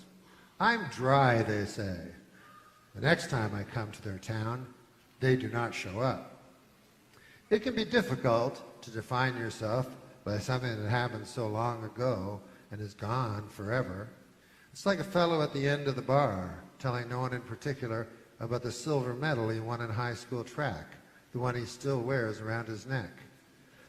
The only thing an old man can tell a young man is that it goes fast, real fast. And if you're not careful, it's too late. Of course, the young man will never understand this truth. But looking back now, I can see that my life since SNL has been a full sprint, trying with all my might to outrun the wolves of irrelevancy snapping at my heels. But it has all been in vain, of course. They caught and devoured me years ago. But not completely. Lorne would see to that. My foot would still make a vague imprint. Myself would still cast a faint shadow. And years later, I would write a book. And not only write it, but be in it as well. I think a lot of people feel sorry for you if you were on SNL and emerged from the show anything less than a superstar. They assume you must be bitter. But it is impossible for me to be bitter. I've been lucky. If I had to sum up my whole life, I guess those are the words I would choose, all right. I've been lucky. When I was a boy, I was sure I'd never make it past Moose Creek, Ontario, Canada, but I've been all over this world, except for Europe, Asia, Australia, Africa, and South America. Oh, and Antarctica. But that's really splitting hairs. I mean, how many people have ever been to Antarctica? I never expected to be any more than a common laborer, and I would have considered myself lucky to have achieved that. But I was blessed with so much more. I'm a stand-up comedian and have been for over a quarter of a century. I performed thousands of hours from a small club in Ottawa, Ontario, all the way to a small club in Edmonton, Alberta. Sometimes I get big laughs and I think I'm the best stand-up in the whole world. And other times I bomb and I think I'm not even in the top 5.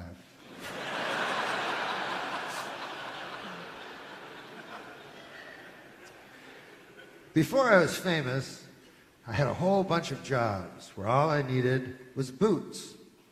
People would look right past me in the street, or if they did look at me, it was with a mean look.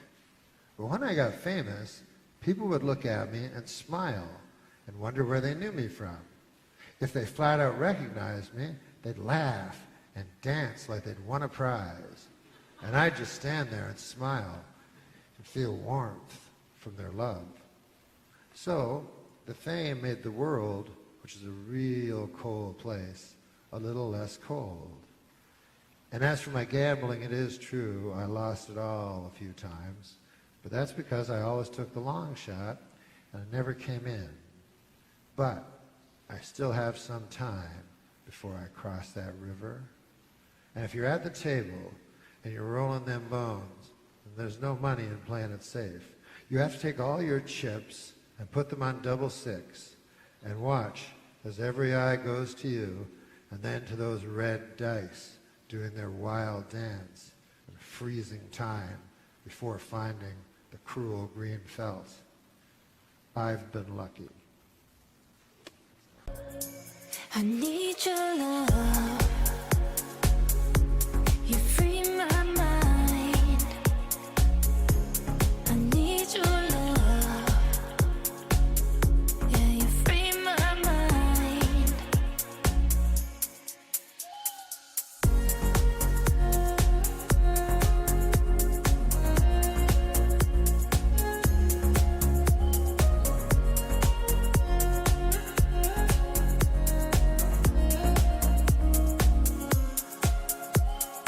We could be miles away and still align.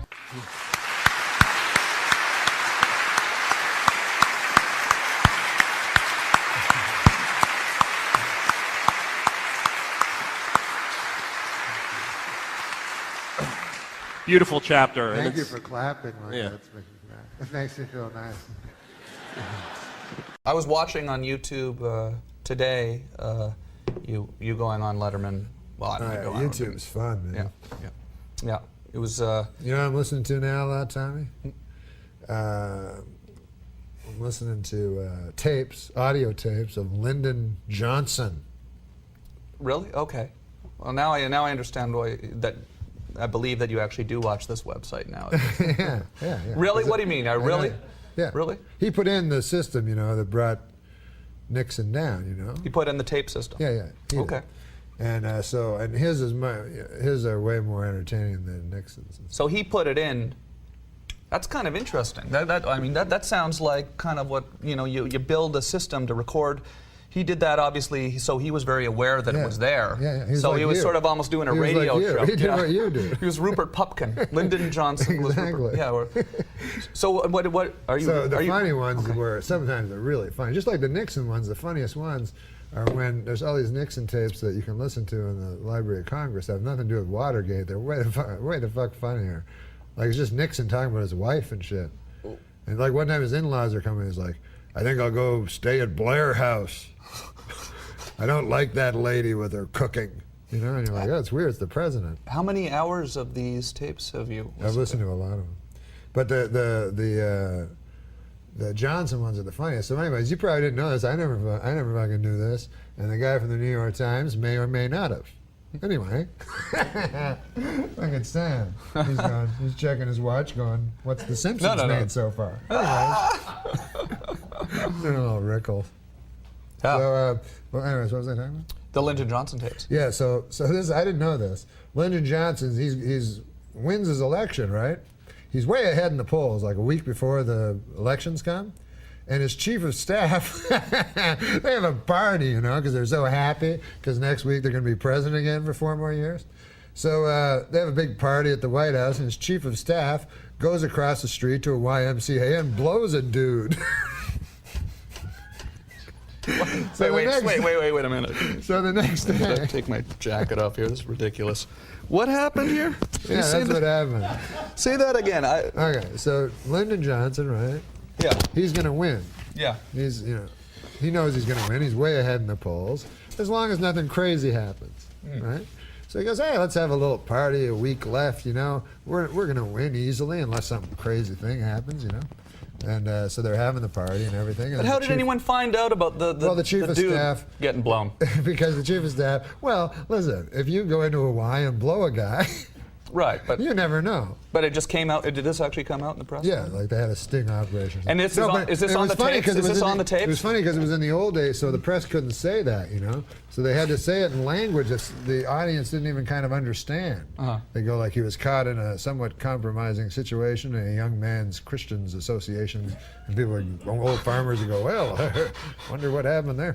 So they wouldn't come. So I think that helped them, but the conversations with Lyndon Johnson are hilarious because he goes, he's just talking to his friends, and it's this longtime guy that he didn't know was gay, you know, and he's like, my golly, I could never have figured that for Bob. I've known Bob 30 years, and he goes, I'd quicker say I was a fruit than him. Really?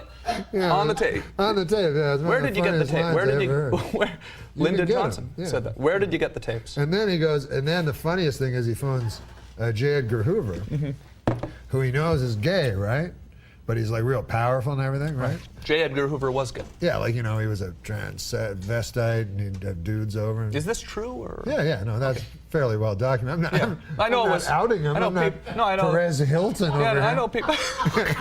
No, this is fairly. Yeah. He's well documented. Yeah. So Lyndon Johnson knew for sure he was gay, but he was scared of him because he was so powerful. So he just like needles him, you know. And he's like, so he's talking to him and he goes, I can't believe old Bob's one of them fellers, you know. They didn't even have a word for it and stuff. And so J. Edgar Hoover goes, well, sir, that's, he goes, I have to ask a rather tough question here, but now when Bob was involved in this, was he the more or less sort of, you know, a participant, or was he more or less the feller that, you know, instigated the thing, you know? He's asking if he's a catcher or yes, I don't know. Well, I don't know what the hell I'm talking about. What have you got me? Why are we talking? Gross, you're saying that. So the guy goes, so then J. Edgar Hoover goes, well, I wouldn't, well, Mr. President, he goes, I'm sorry to tell you he was the instigator, you know, and he goes, oh, good God, he goes, how do you spot a feller like that, Edgar? You know? So then J. Edgar Hoover goes, well, I wouldn't know, sir. He goes, oh, come on now, Edgar. He goes, if there's anybody that could spot a feller like that, it'd be you. Why, you're the head of the FBI. And so, this isn't really what's on the tape. True. Is that really on the tape? That's really on the tape. And J. Edgar Hoover's kind of mad. He's like, anyway, all right. Yeah, you got to hear it. It's the fun. Really? And where I'll bring it in. I know you love broadcasting. Yeah, where did you get the tapes? I read a book that were the history of the tape, and then I got the audio version of the book, and the audio version was the tapes themselves. Really? Yeah, I didn't know about it. Wow, that's funny.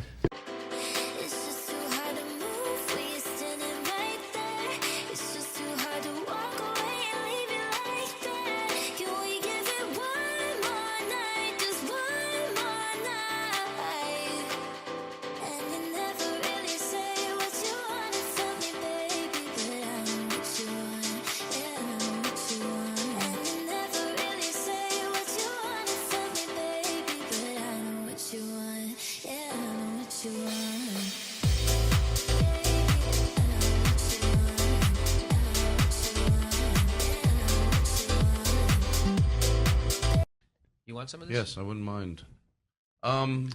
Okay, you ready? Yeah. Oh my God. What? Yeah, I'm ready. So you'll think of something that bothers you. We usually write some things down. Oh, it's a game now? It's No, it's not a game. But like just something on your mind that day. You'll know. Are you asking me what's my beef? I actually had a couple of questions. Is this what's my beef? Is this what's my beef? No. It could be if you wanted it. You're listening to comedy and everything else. What's your beef? This week on the show. This week, Norm MacDonald. Can I try an Adam Carolla impression? Yes. Yes. Let me try. Do whatever you want. I don't know if I can do it, but give me a subject that I can rant about. Dancing with the stars. People that recycle or people that smoke Let cigars. me tell you something about. Is that what you said? What is it? He's almost like Andy Rooney. Yeah. Let me tell you something first of all about people that recycle. If you're 21 and you're still thinking you should be recycling, maybe it's time for a different sort of, right? Well, he'll have an opinion on the weirdest things, like crushed ice or the cubed ice. Yeah. Go ahead, Adam. The what? The crushed ice or the cubed ice? Yeah. Well, the crushed ice guy is always the guy that's hanging around the island in the... Like, how could somebody... He wants the crushed ice. Right. He'll all of a sudden have 30 minutes on crushed ice. It's something about it angers him. I'm not even making fun of him for The it. square ice is more like you get a tumbler, you put your ice in, and you're drinking. And the crushed ice? So, it's almost like Crushed Andy ice Rooney. is like It's some almost kind- like Andy Rooney improv. Crushed ice. And by the way, I don't know if you've seen Andy Rooney lately, but that guy with those kind of eyebrows should not be giving advice to anybody. I mean, it's Every like Sunday we go through this. It's like if I agree. My favorite thing about Andy Rooney is he uses way too many examples. Give me an example. Can you give us an example, he's like, please? Yes. there's a lot of cotton now. Oh, and yeah, medication. Here's a bottle of an antipsychotic I take, mostly cotton. Here's another bottle of pills, something called Aleve. Let's open it up here. Mostly cotton. About 13 pills. Most people here would stop, but Andy, keep going. Keep going. So you have to commit. Come on. Here's something called Tylenol. Another one called Advil. I got 35 of them. Here's the cotton. Here's the pills. You know. I can let him keep going. If he can keep thinking of things. One time he goes, we always use hand dryers in the bathroom, and then the highest production value is the clips they use in the few minutes with Andy Rooney.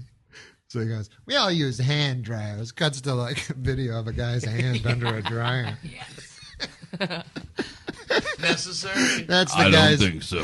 The guy's on B-roll.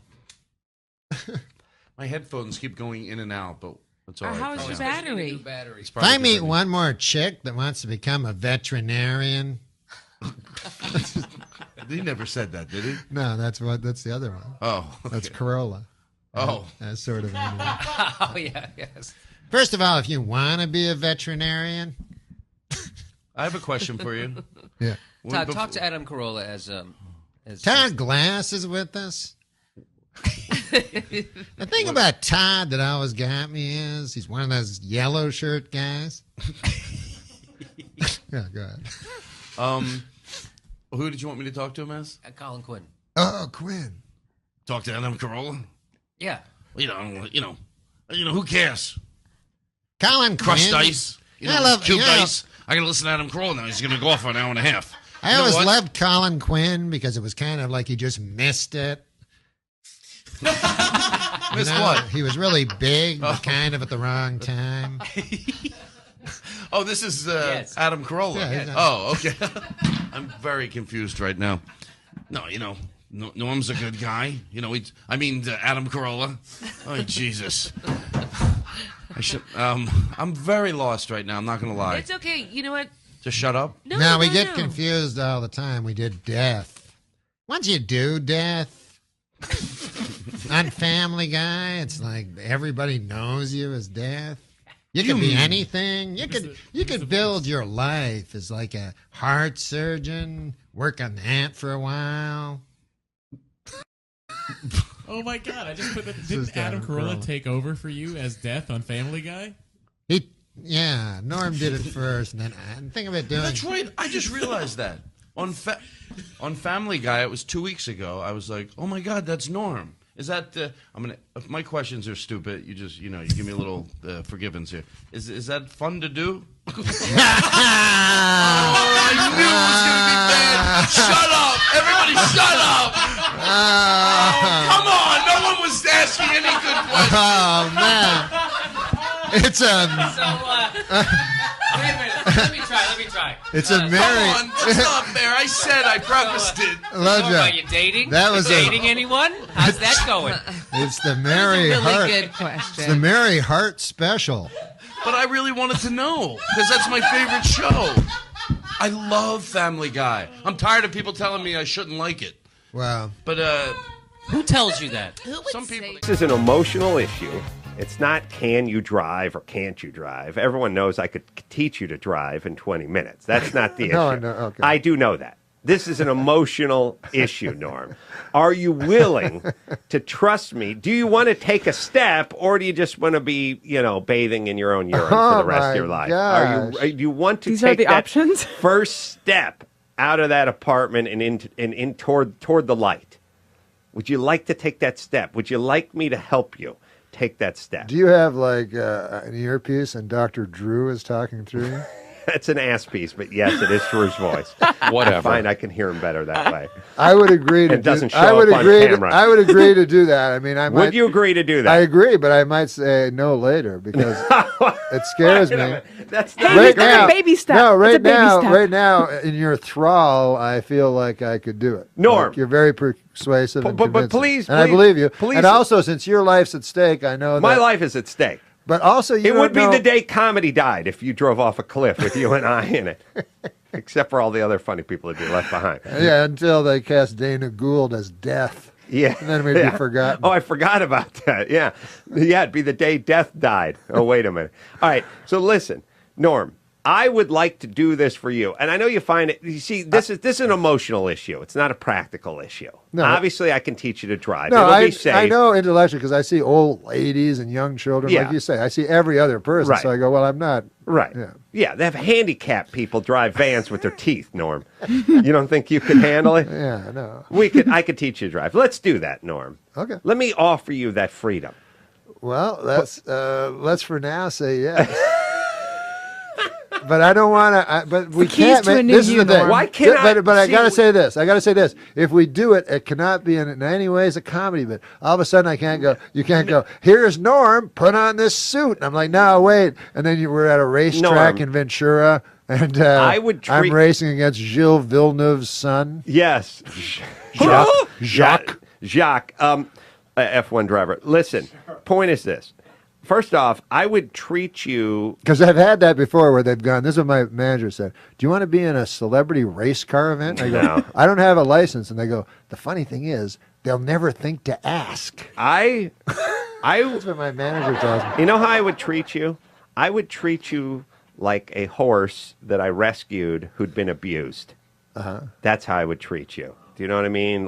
No sudden movements. You'd whack lots me of off. petting on the snout. You'd whack me off. Just to relieve a little pressure. Nothing gay. Gigantic cock. Just to take the edge off. I'd feed you a carrot through my mouth. No, I wouldn't move. I wouldn't light off any fireworks. I wouldn't do any. I would be very soothing. I'm going to put the best of Enya in the CD player of the Lexus, and I'm going to teach you how to drive Norm MacDonald.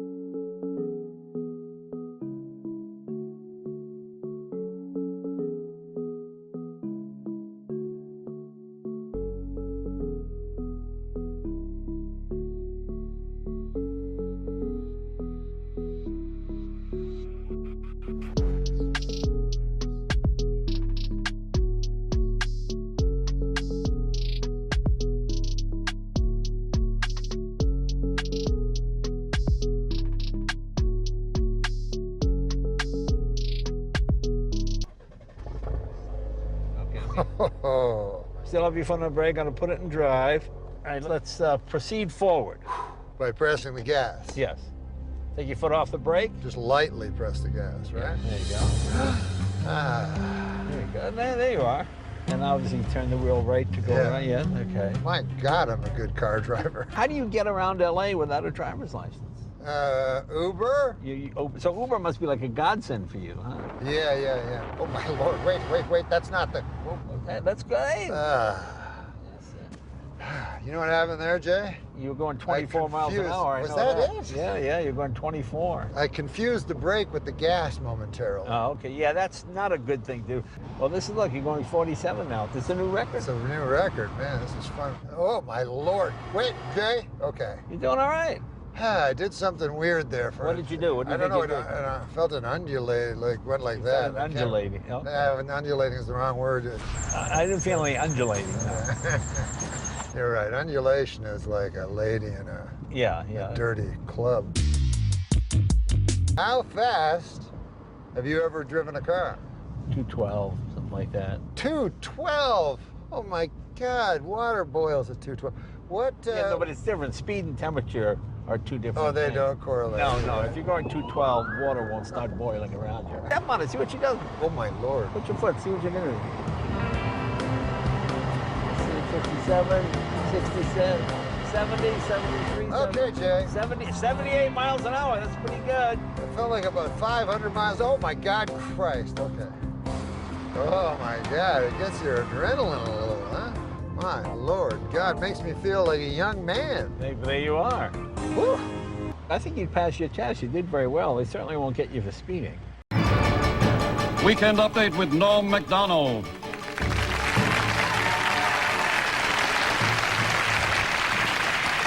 Thank you. I'm Norm MacDonald, and now the fake news. Yesterday, Simpson trial judge Lance Ito allowed that mystery envelope to be opened, and it appears Simpson may already have won $10 million. The first deaf Miss America, Heather Whitestone, was crowned last week in Atlantic City. Although completely deaf, she is an expert lip reader. Personally, I don't think she's that pretty, you know. Not my cup of tea. Well, David Hasselhoff is a huge rock star in Germany, where his latest album sold 5 million copies this week, which once again proves my theory: Germans love David Hasselhoff. Christy Brinkley told reporters this week that her marriage to Billy Joel was over long before their divorce. The key moment, she said, came when she realized that she was Christy Brinkley and that she was married to Billy Joel.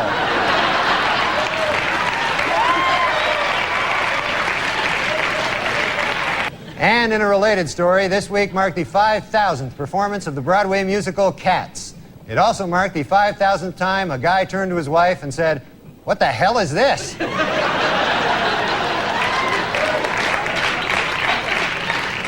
And finally, John Wayne Bobbitt is going to be an adult film star. He has been signed to play himself in the John Wayne Bobbitt story. The part of his severed penis will be portrayed by Pauly Shore. According to an obscure 14th century law, British Army Captain James Hewitt could be hanged for having an affair with Princess Diana. The punishment for having sex with Princess Diana is death. The punishment for having sex with Princess Anne is having sex with Princess Anne. Las Vegas mogul Steve Wynn has announced plans for a new hotel, 46 stories high, set on a 17-acre island in the middle of a 50-acre artificial lake on the Las Vegas Strip. In a related story, Motel 6 now has shampoo.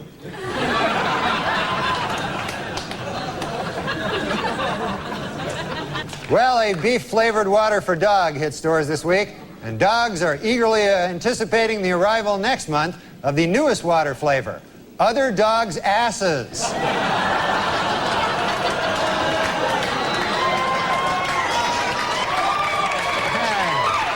With Republican control of the Senate, Oregon's Bob Packwood will become chairman of the Senate Finance Committee. In a statement, he promised to massage the budget, goose interest rates, and, if possible, stick his tongue down the throat of inflation. A French man who calls himself the Snake Man was arrested this week after climbing up the side of a Manhattan high-rise. Yep, he climbed right up the side of a high-rise. Just like a snake.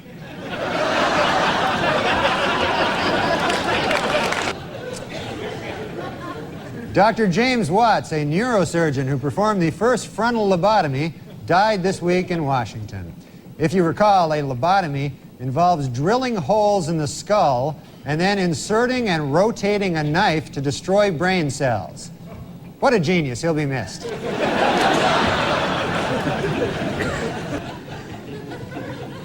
This week is Taxi Cab Appreciation Week, so to all you taxi cab drivers out there, I'd appreciate it if you'd take a shower once in a while. How'd that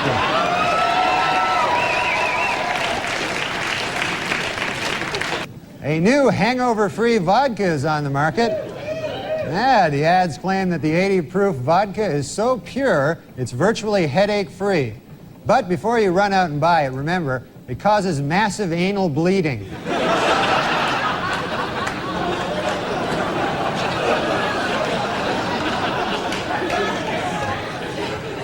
Former First Lady Nancy Reagan reports that her husband has been relaxing at their ranch, riding horses and chopping wood. Sadly, eyewitnesses report that he was actually riding wood and chopping horses.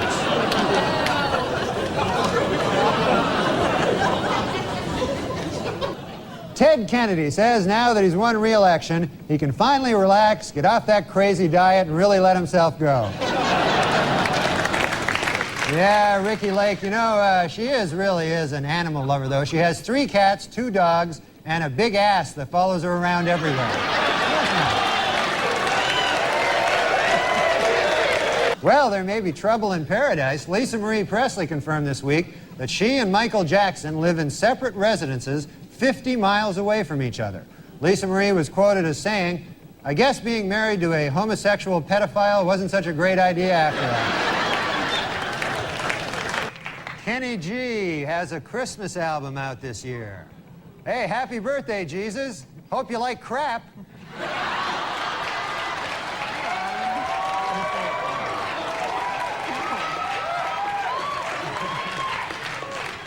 Serial killer Jeffrey Dahmer was attacked and killed by another inmate this week. Just before the fight, Dahmer threatened, "Hey, don't mess with me, pal. I used to eat guys like you for breakfast."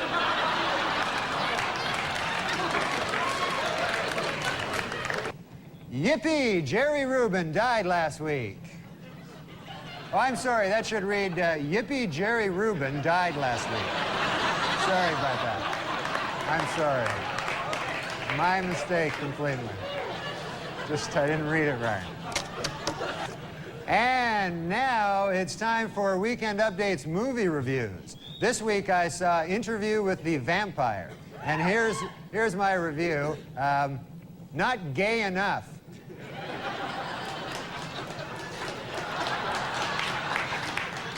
A Brooklyn man crossing an expressway on Monday was hit by at least 10 cars. According to police, the man's body was spread over a 2-block area. Police also reported that various organs were flattened on the road and that his spine had been ripped out of his torso. The man is currently resting in stable condition at St. Mary's Hospital. Well, a study this week reports seafood is good for you unless it's fried. Yet another groundbreaking story from the pages of the medical journal, Duh.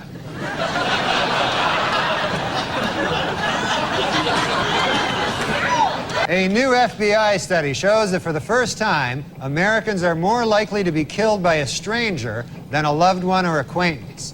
Their advice? Introduce yourself to as many people as possible.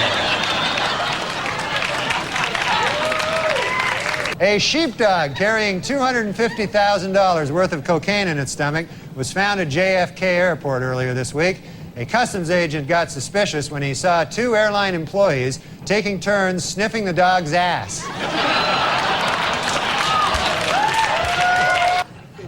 O.J. Simpson's lawyers have decided to skip hearings on DNA evidence and go right to trial. Asked why they did this, the lawyers replied, "We want to get O.J. acquitted as speedily as possible so he can get back to doing what he does best, killing people." There's a new 24-hour cable TV channel now. It's called Fish TV. The channel shows a giant aquarium of fish 24 hours a day, except from 2 a.m. to 3 a.m. when it shows the Byron Allen Show.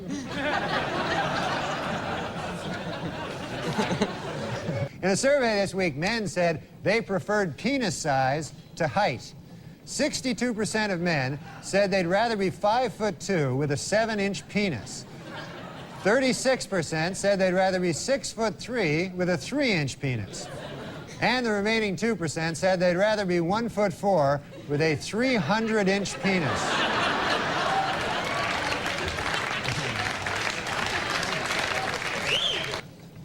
Here we see the president and the first bitch.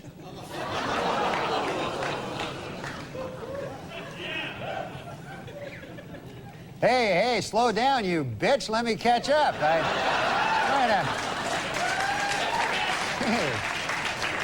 A 51-year-old cosmonaut set a world space endurance record this week after spending 367 days aboard the Russian space station Mir. And also, as a side note, he also smashed his own masturbation record.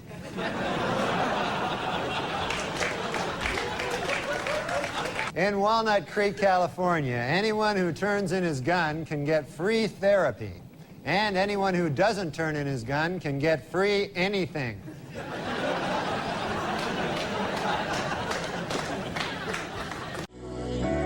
Straight to the heart. I went a long time acting like I was a bro. Get apart by you.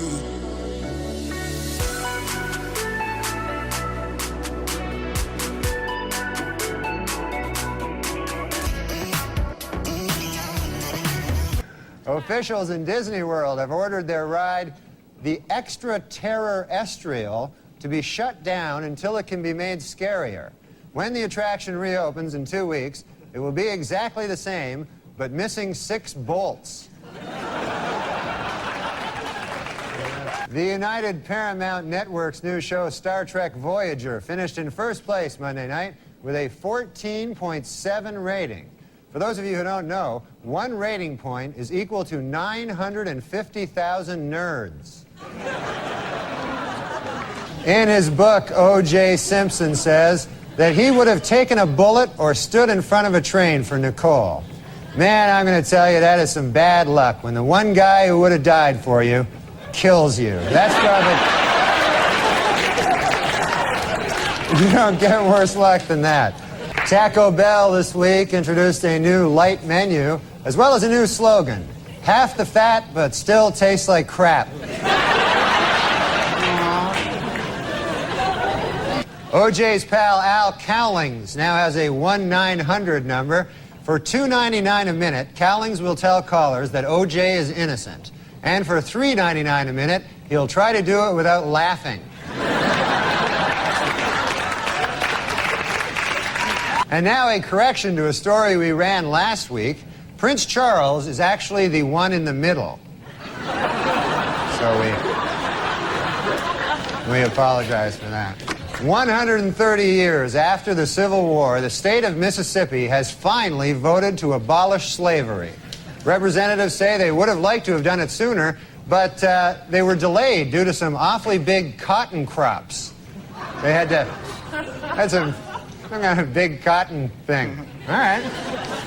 And finally, the Oscar nominations were announced this week, and Tom Hanks and Jodie Foster are in a heated competition in the Academy's controversial new category, Best Retard.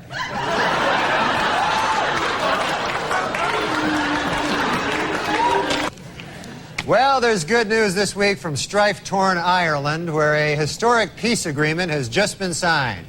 Gee, I wonder if anyone will celebrate by drinking. New medical research shows that men and women have different food cravings. Men preferring meat and women preferring sweets. Scientists trace this back to caveman days, when men had to go out and hunt for food while women sat on their fat asses eating chocolates.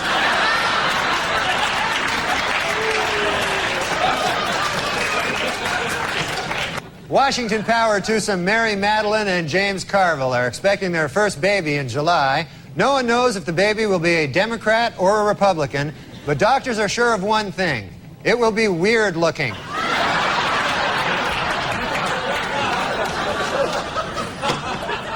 This was Colin Ferguson's first week in prison. Ferguson has reportedly dismissed his cellmate, and from now on he will be acting as his own bitch.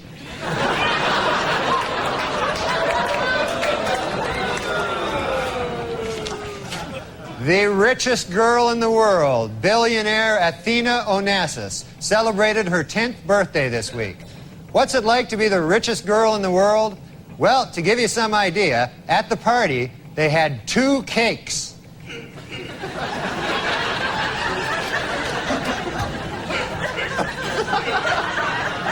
Due to a change in policy, Amtrak employees will no longer be able to kick homeless people out of Penn Station based on the way they look. From now on, they will have to go solely on urine stench. Some teenagers are snorting or injecting Ritalin, a drug prescribed to treat attention deficit disorder in children. Drug abuse experts warn that Ritalin can cause accelerated blood pressure, along with enhanced mental alertness, a surge of energy, and an increased sense of self-confidence. And remember, kids, those are bad things. According to a controversial new biography, Elizabeth Taylor likes her lovemaking loud, rough, and frequent. Coincidentally, that's also how she likes to eat. Well, it's official. There you go. Michael Jordan is leaving baseball to return to basketball. It is unclear whether the media will now refer to him by his old basketball nickname, Air Jordan, or his more recent baseball nickname, Senior Crappy. Newlyweds Tommy Lee and Pamela Anderson had their first argument this week. He wants kids while she wants fake kids.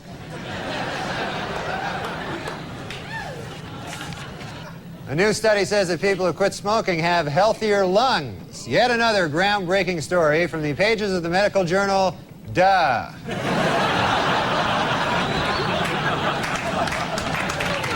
And in court this week, Cato Kalin testified that O.J. Simpson did not appear angry before or after the period of his wife's murder. But Kalin admitted he could have been a touch edgy while he was actually murdering her. Might have been a... Leona Helmsley fired a maid this week for stealing her Victoria's Secret lingerie. And you think she looks hot here, huh? Imagine, if you would, with the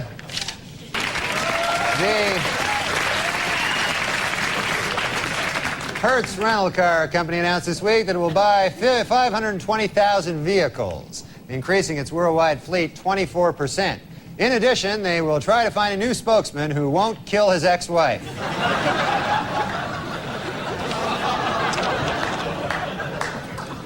And finally, the Diamond Council of America advises that men spend 2 months' salary on an engagement ring, while the American Housing Company suggests that you spend 25% of your salary on rent. Interestingly, the U.S. Crack Association recommends that you spend all your salary on crack.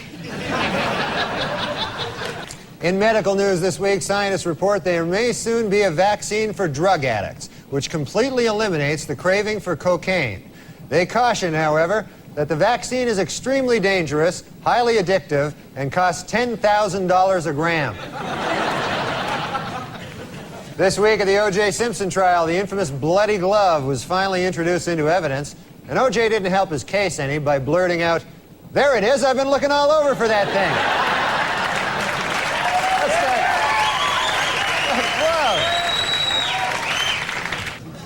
Whoa. In a bid to boost low attendance, officials at the New Jersey State Aquarium have announced plans for a $4 million facelift.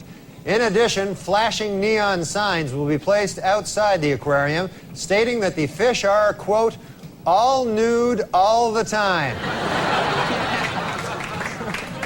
Julia Roberts told reporters this week that her marriage to Lyle Lovett has been over for some time. The key moment, she said, came when she realized that she was Julia Roberts and that she was married to Lyle Lovett.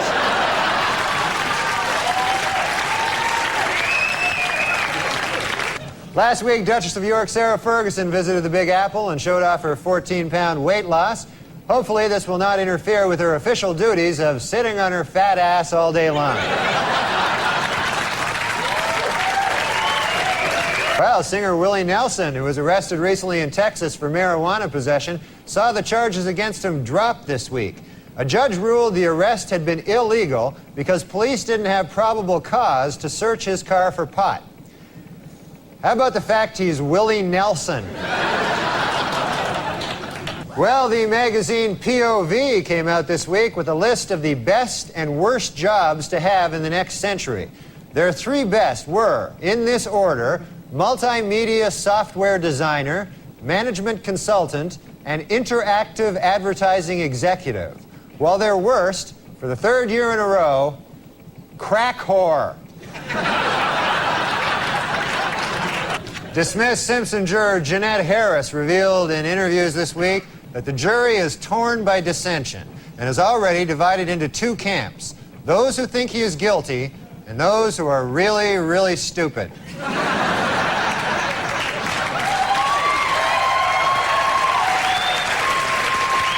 A Cambridge, Massachusetts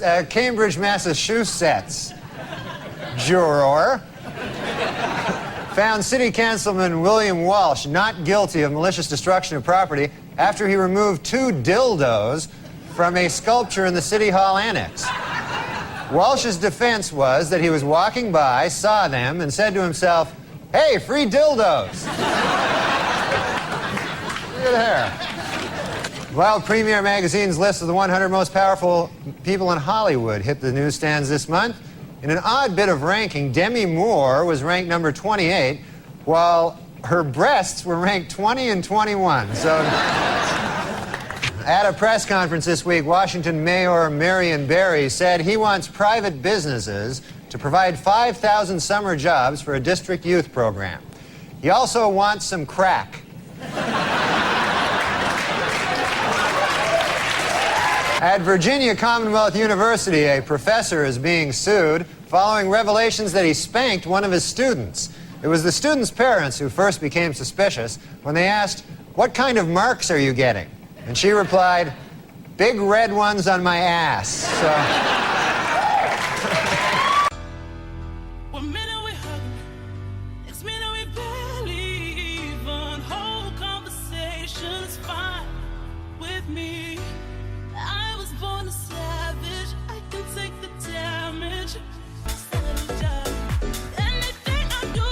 For the 5th year in a row, People magazine has named John F. Kennedy Jr. one of its 50 most beautiful people. Meanwhile,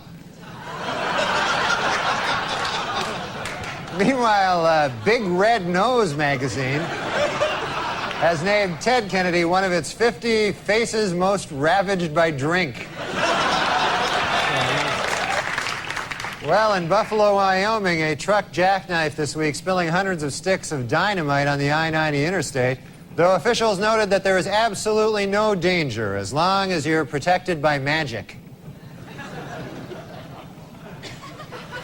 Yeah, I wish I was protected by magic. All right. In stock market news this week, April's 3 biggest losers were Cantab Pharmaceuticals, Champion Enterprises, and Crapco, which manufactures crap. And also crap-related items, most recently Mariah Carey's Christmas album.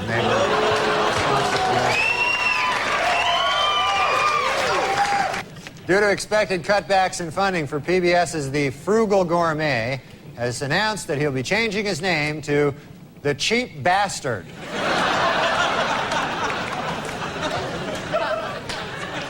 Well, in a questionable move by the defense team this week, O.J. Simpson demonstrated how to stab 2 people at the same time.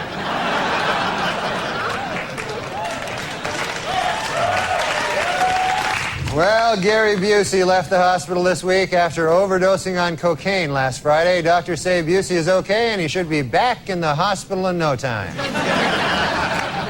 Last Friday in Washington, D.C., the city's elementary school students pledged to stay drug-free as a gift to their moms on Mother's Day. Meanwhile, D.C. Mayor Marion Barry got his mom a great big box of chocolates.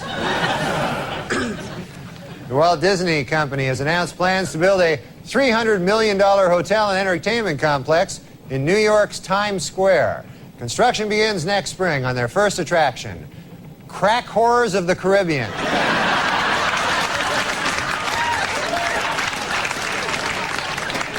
The American Academy of Pediatrics has released an updated list of unsafe baby products. Topping the list this year is the really, really, really, really high chair. You know, when I was asked to host the Canadian Screen Awards, I called my good friend Chris Rock, and I said to him, I've got some great news, Chris. I'm going to Canada. And he said, I've got some great news, too. I'm hosting the Oscars. What are you doing in Canada? And I said, you know, visiting some family, friends. The usual. Chris is very presentational, you know, and Chris talks about racial things, and one person does something, they get canceled. Somebody else does the exact same thing, nothing. You know what I'm talking about. You know, like the kind of people that play Michael Jackson songs but won't play R. Kelly.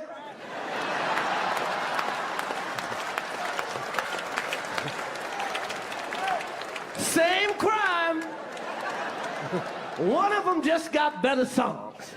See, there was a number of artists and people who, so for instance, Gary Glitter was caught doing inappropriate things, and his music career, you know, rightly sort of ended almost overnight. Maybe. Did he have? If it had been T-Rex who had committed those crimes, I still think. No, because I have a theory. It's to do with the quality of the music. Yeah. See, with Jacko, we didn't wipe Jacko out from history because we didn't want to go to weddings and not have Billie Jean. Exactly. So it's sort of, if the music was better in the case of Glitter, I think we'd have all. I mean, it felt like the entire world sort of turned their back on the Jacko accusations, right, and just said, well, anything. He didn't start doing this pre-dangerous. So we can listen to everything. Know the end of day, nobody's gonna change. You won't ever leave. On my mind again, I'm still not tired of it. Can make you want me. And I might act okay, say things will stay the same. Say them all. Right, Robert Kardashian helped to free O.J. Simpson, a black football playing murderer. Woo! O.J. Simpson killed 2 white people and got away with it. That's another kind of black excellence. During a recent interview on 2020, longtime O.J. Simpson friend Robert Kardashian said he now believes Simpson may be guilty. Though he did add that had he believed O.J. was guilty at the time, he never would have agreed to hide his bloody clothes and knife. At his civil trial in Los Angeles this week, O.J. Simpson attorneys began their case with an attack on Nicole Brown Simpson's character. Outraged Brown family lawyers responded, quote, Nicole is a victim. No matter what she did, she certainly did not cut her own throat. To which Simpson's attorneys replied, on the contrary, that is precisely what we intend to prove. A down-and-out O.J. Simpson, depressed that all of his money-making ideas have failed, has decided to go back to doing what he does best, killing people.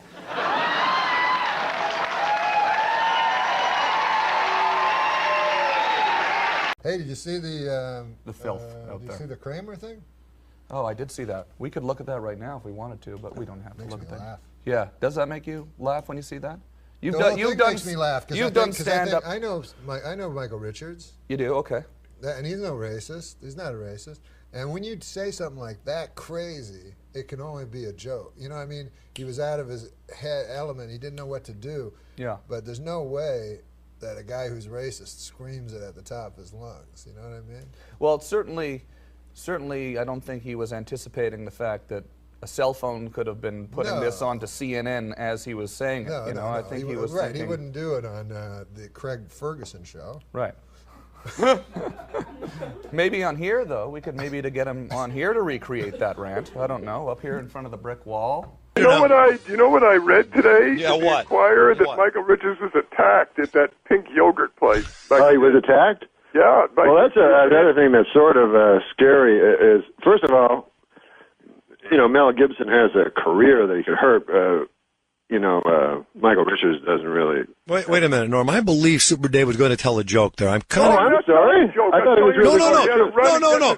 Well, it seemed to me that he was going to say something because he didn't. He wasn't being serious. And then you said some. Super Dave, was there a joke there? No, Norm. No. I was telling the truth. Okay. That I read where he got these punk kids ran at him and slammed his car and everything, tried to turn it over, and he ran away. Right. Yeah, because I'd be very frightened because, like, Mel Gibson, if you make fun of Jewish people, then it's not like you're in danger. But what? If you're driving around, you heard him. Oh, hey, here's the thing, and I'm going to say it again. Here's a very funny thing that happened. Marlon Brando, remember, said that Hollywood ran, the Jewish people ran Hollywood. That's right. Yeah, but Marlon Brando. And then he had to apologize. Marlon Brando, and then they let him work. Say anything. Marlon Brando lived. We're listening to Norm MacDonald and Super Dave argue about the Jews. Marlon Brando lived behind a cardboard cutout. What? He lived behind a cardboard cutout. He was 900 pounds, so he could basically say anything. No, but don't you think Michael Richards would be kind of in peril? And well, but I don't think he had a career. No, I'm saying just physically. Hey, did you cut us off? I didn't. Are we just talking? Yeah, you guys. We're not even on the radio. You haven't been on for the last hour, but that's great. So great. I haven't talked to Norm in about 3 weeks. Jonathan, don't you think that Michael Richards may have his life sort of in danger? Yes. No, I would move to either Tucson or Idaho. Yeah, or Wisconsin. Why, is Wisconsin good too? You know what I'm saying? Yeah. You mean like just a shack in the woods or something? Or Boston. He could move to Boston. Yeah. Stay hard. Yeah. Wait a second. No, wait. You know the joke about B.B. King's wife? No. You don't? No, I don't think so. B.B.'s having a birthday, so she wants to surprise him, so she goes to the tattoo parlor. She says, put a B on one cheek and a B on the other. So the guy does it. She goes home. B.B. comes home. She opens the door, bends over, drops her shorts, and says, surprise! He said, who's Bob? Oh, that's racist. There it is, ladies and gentlemen. The one and only Super Dave Osborne and his joke about Yeah, sell that to Michael Richards, man. Why, that's not a racist joke. Yeah, sure it isn't. Who's Bob? Yeah, you know, that's the way you want to broadcasting in stereotypes, 97.9 FM. Let's do it this way. Yeah. Bob Hope's wife goes to a tattoo parlor. No, but you chose an African American. Well, the Bob Hope is dead. Yeah. Go ahead. And she says, put a B on one cheek and a B on the other. She comes home. Bob Hope comes home. She bends over, pulls her pants down, and he faints. Now, Bob Hope is dead. Yeah, I know. Bring me the body of the great Bob Hope. If he struggles a lifetime up with a rope. If he smells a bit, wash him down with soap. Just bring me the body of the great Bob Hope. Bring me the body of the great Bob Hope. Another song by Super Dave Osborne and Norm MacDonald. They've collaborated together on a great new CD, Music from Dead People. Want to hear Guy something? comes home with a duck under his arm. Oh, shut Wife up. opens the door. Yeah. She says, where the hell have you been? He says, this is the pig I've been screwing. She said, it's not a pig, it's a duck. He said, I'm not talking to you. All right, that's enough. That's enough. Super Dave, Norm MacDonald.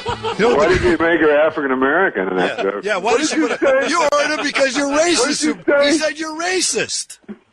He said, why didn't you make it an African American in your joke? That's what you like to do, don't you? Super Dave. Hey, don't you feel sorry for Michael Richards, really, though? All right, come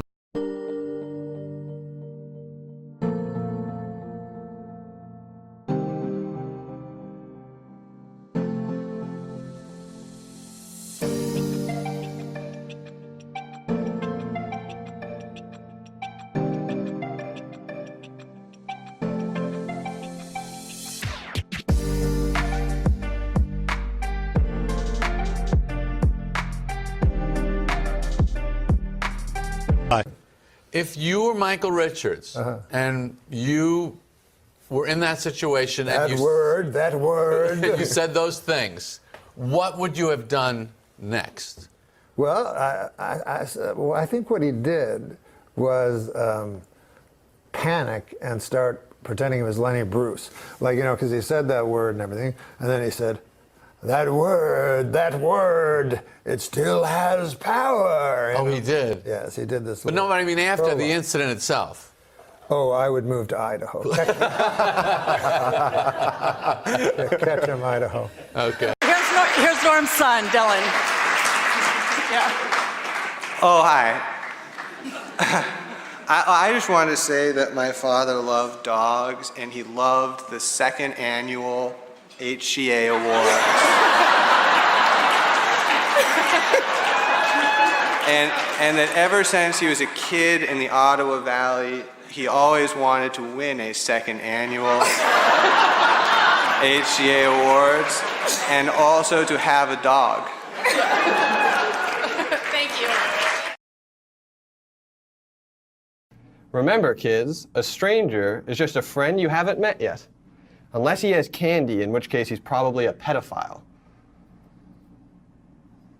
So, maybe not that one. But... I'm on a seafood diet. I see food, and if it's a fish, I eat it. Meta. Yeah. I hate meta. It's tough though. There's so much sex. I know you got a family. You got a kid, right? Yeah, I got a beautiful little kid. Dylan. How old is he? He's 3. He's the greatest. Yeah. Is he like? What? I mean, what? Let's just end there. How's your son? You guys having fun together? You doing? Oh yeah, we went to Disney World last week in Florida. Yeah. Yeah, that place is great, man. Yeah. There are all these like Goofies there, and Mickey Mouse, and Pluto, and Chip and Dale. Yeah, oh, Chip and Dale. Sure. Yeah, they're all there, and they don't like wander around like they used to. No. They keep them in like one place, and you have to line up to get, and even give autographs. You know, what the hell you want an autograph from?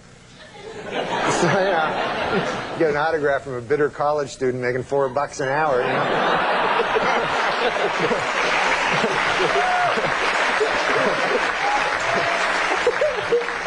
But I didn't stand in line. That was an hour line to get an autograph from one of these guys. So what I did is I got autographs from some of the characters that my kids weren't aware of that are at Disneyland. Like I got an autograph from Security Man Guy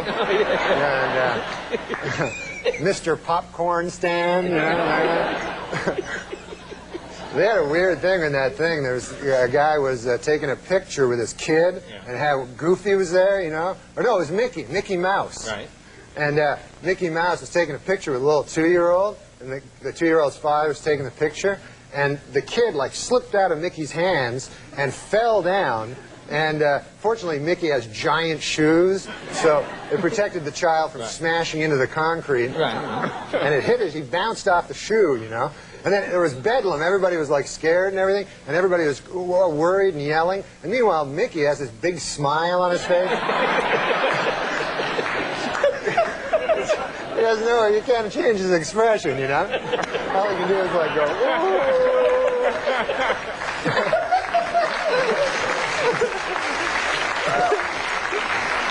You have a son also? I have a son, yeah, a little older. He's, I want to say, he's 10 or 15. Yeah. The point is this.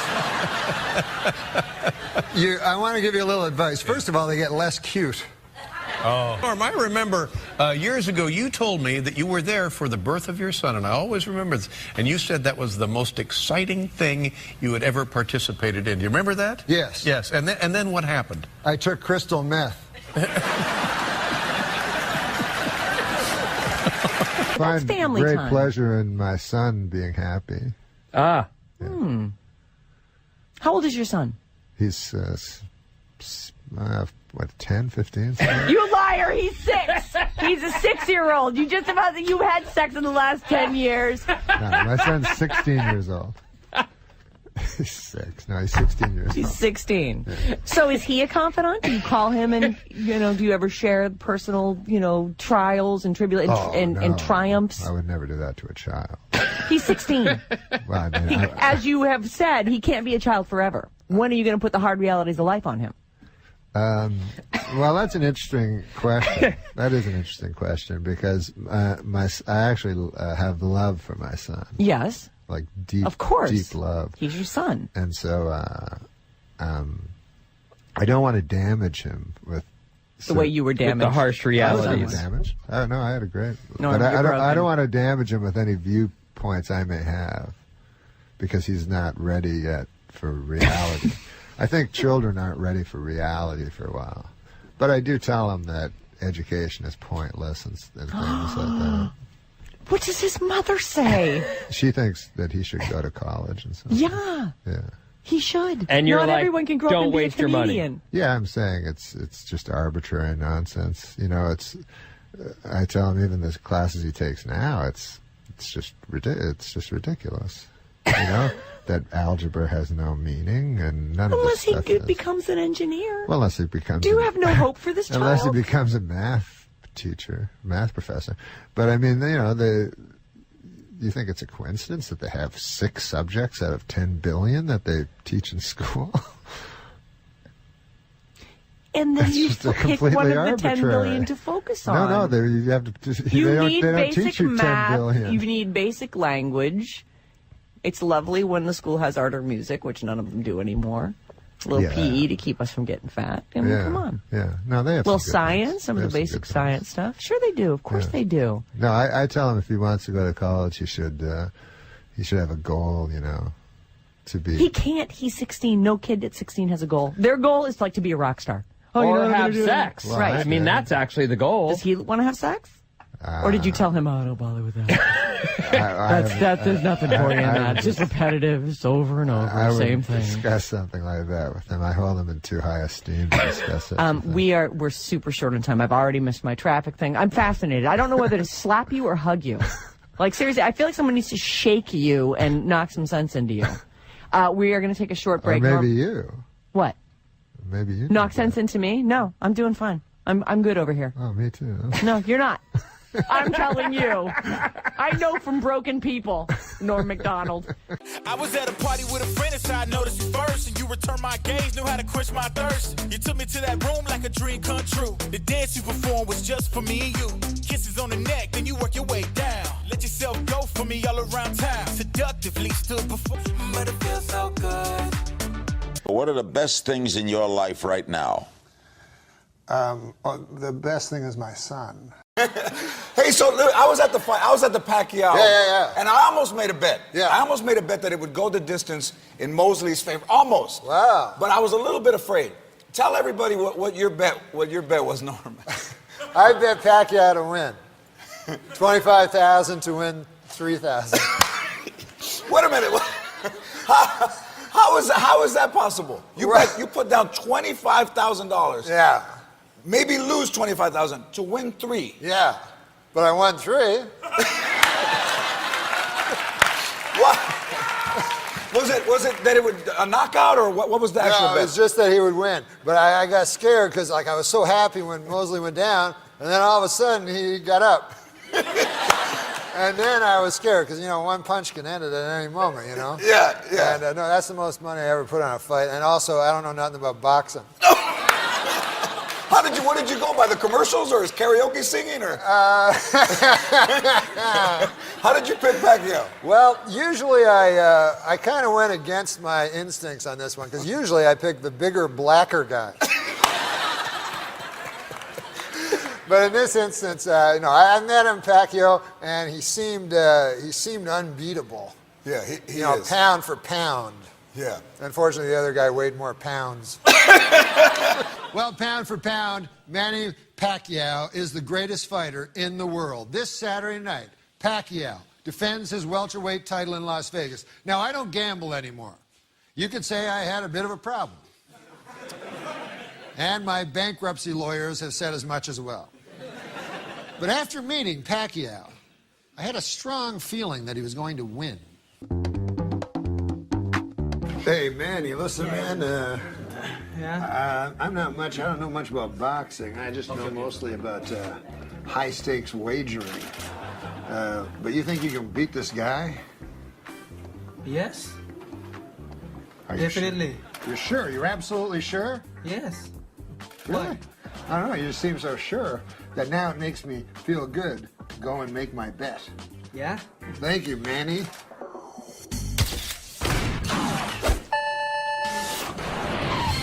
Hey, Neil, you bet $25,000 on Pacquiao to win. I'm telling you, it's a mortal lock. I like this Sugar Shane Mosley. Sugar Shane who? What? You never told me about this guy? Why is he on the cover?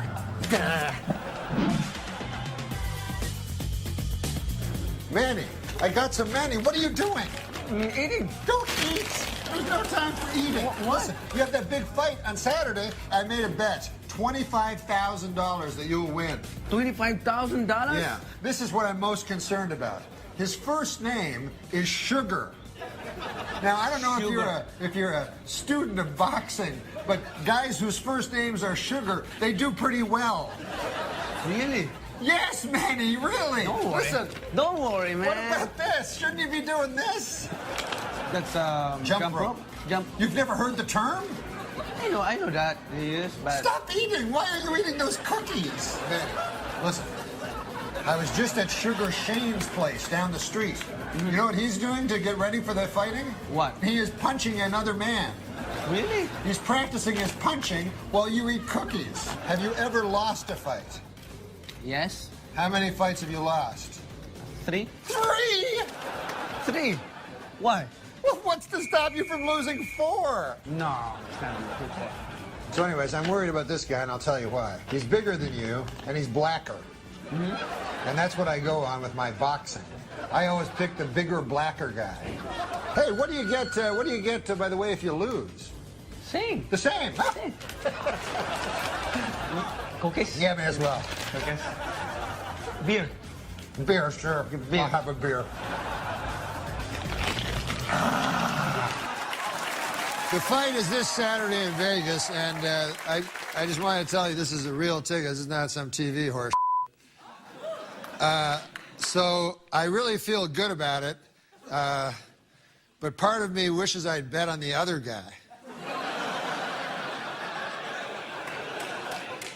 But anyways, I'll be live tweeting the bout if you guys are modern. And make sure to watch it. Showtime, PPV, back, sports. It's been so long since you came around. Need one more chance to make this right. So stay $5,000 bet for the Manny Pacquiao fight. Pacquiao's such a huge favorite. Even if he wins, Norm's only going to walk away with about $3 grand. Well, so if you bet 1,000, what do you get? Like $100 maybe? No, 80. No. Always bet on black. But come on, is this whole bet thing just some TV horse? This is a real ticket. This is not some TV horse. You know what else is real? Owing $25,000 to a Vegas kingpin. No pressure.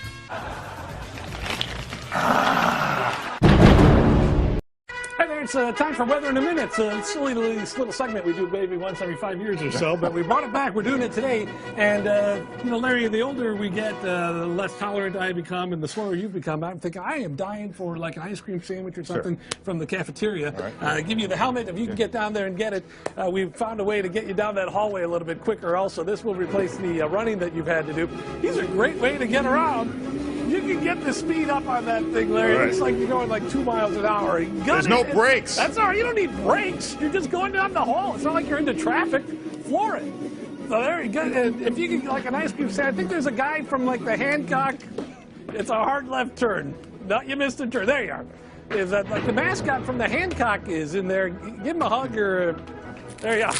Nice to see him. Boy, that's nice of him to even offer. All right. Did you get it? All right. Hey, Norm, come on, you're up next. You got Norm McDonald? McDonald's down here. Get him on. Put him on one of those. Come on, Norm, you're up next. This is like the two of you in like 3 years. Senior citizens racing down the hall. Very nice. Don't forget to bring me the ice cream sandwich. Boy. Whoa. Wait, you ran away. I know I went too far. That's all right. I'm just Get your ice cream. Thank you very much. Come on, Norm. Norm, nice to see you. Let me get that out of your way. Come on. Yeah, follow him. Did I lose, Norm? See you later. I lost you, sorry. Watch the cables, man. Oh, no. Wow. Oh, Norm McDonald. Good to see you. Norm. Good to see you. Welcome. I'm sorry, Norm, I lost you. Yeah. The brakes are a little thin on that. Yeah, that worked out well. We can get that fixed back there, too. No trouble. Wait a minute, are you the new Batman? Oh, am I wearing my Batman hat? Yeah. Oh, yeah. Is that what you've been up to? Well, no, not in real life. I'm not. In real life, it's Bruce Wayne. Are you talking about the movie? Yeah, the new movie. What are you up to lately? I saw you in Jack and Jill. Your great you did? cameo in there. Yeah. You know what I'd like to see is like a superhero come along that isn't conflicted. Nice. Like when I was a kid, Perfectly adjusted, right? it was just Superman. He was all happy, like he was this, Christopher Reeves, and he was like, and then they became like, oh, I'm Batman, like. Who's worse, me or the Joker? And you're like, the Joker. Yeah, it doesn't make And any you go, sense. really? I'm almost as bad as the Joker. And you're like, no, of course the Joker's way worse. Just be the superhero. Yeah. For that, man. Been watching these Regis highlights, and yeah, Regis is gone. Right? well, today's the last day, 9 o'clock. Is it? On WGN, on our station, you'll see the final one. Who But is the they were interview? showing. They haven't announced anything that's happening, but they were showing highlights of you as some of the highlights of Regis through the years. Really? Yeah. What do you remember? What are some of your Regis memories? Well, one time I was on his other show, Who Wants to Be a Millionaire? And it was Celebrity Who Wants to Be a Millionaire, so the questions are a little easier. Yeah, you won. I heard they didn't give you the money. Insulting. Yeah. No, they give it to a charity. They don't tell Oh, you. that sucks. No, they give it to sick children. Oh, that's nice. Yeah, that's nice. They need, they need money too. Are you drunk? Because all you did was ride a cooler and you're sweating. I am. Well, it's hot it's hotter than a $2 Well, he's pistol got like in here. 12 layers on. Yeah, I I thought it was going to be really cold. Well, you're from Canada. This should be springtime for you. No, I know I'm from Canada, but I'm still a human being. Like it's not like we evolved differently. Yeah, no, I'm from the frozen north. Yeah. Yeah, it gets colder than It gets colder than a. Here it comes. Get your finger on the panic button. No, it gets colder than a vampire's demeanor. Okay, that's better. Wow. Surprisingly cerebral. What are you guys up to, man? Living the great life, living the dream every day. Yeah. Every day. Did you enjoy that bit we did with driving around? It was really hysterical. Yeah, I got a late. They put me in late. I don't think I'd have to take. Where did you go? Did you take a spin around the station? I couldn't find you. You drove way too far down the hall. I got a heavy foot. There's a real stream of consciousness thing happening here, Norm. Yeah, it's called conversation. But there's no break on mine. There wasn't on mine either. Yeah. Yeah, well, That's what makes it fun. That's what makes it not the fun until suspense, somebody gets hurt. Exactly, yeah. Norm's going to be at Saney's at Pheasant that's Run right. this weekend in St. Charles.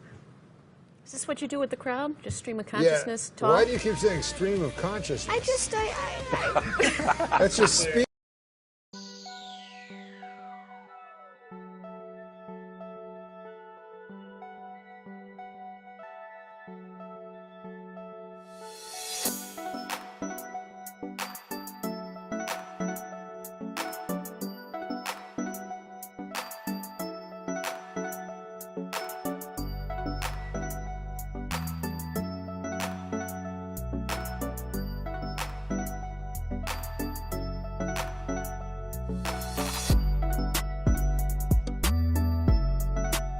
That's tough to be that good and clean. Yeah, it's That's impossible. so impressive.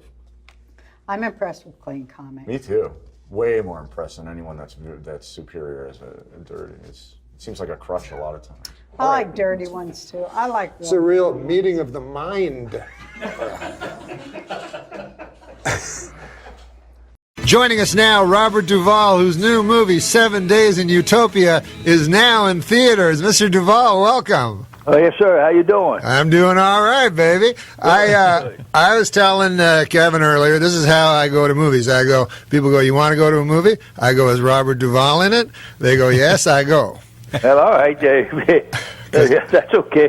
If that's what you really mean, that's fine. I really mean it. And All I right, consider good. you the greatest actor in the world. Well, thank you very much. And I wonder, because I always think if somebody is the best, they know it at some level.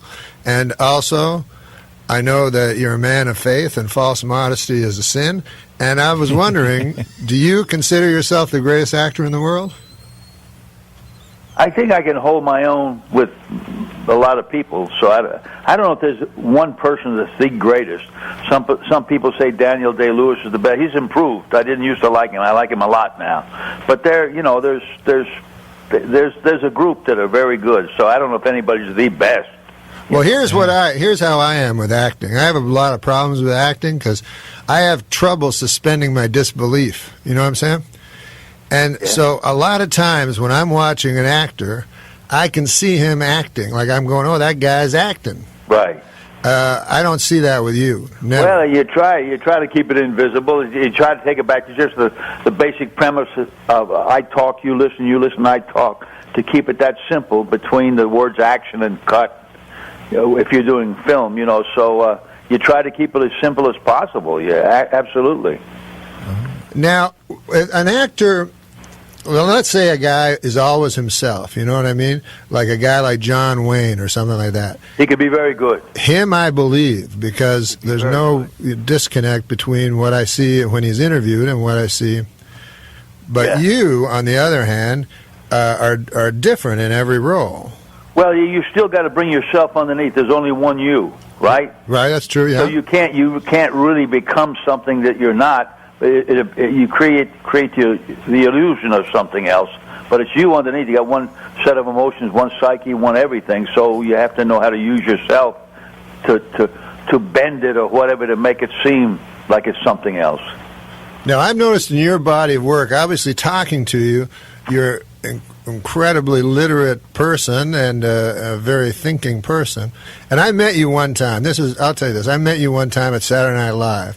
Garth Brooks was the host, and you came in. Oh, yeah, right. And I was very excited because you were going to do I don't know if you remember this, you were going to do a song.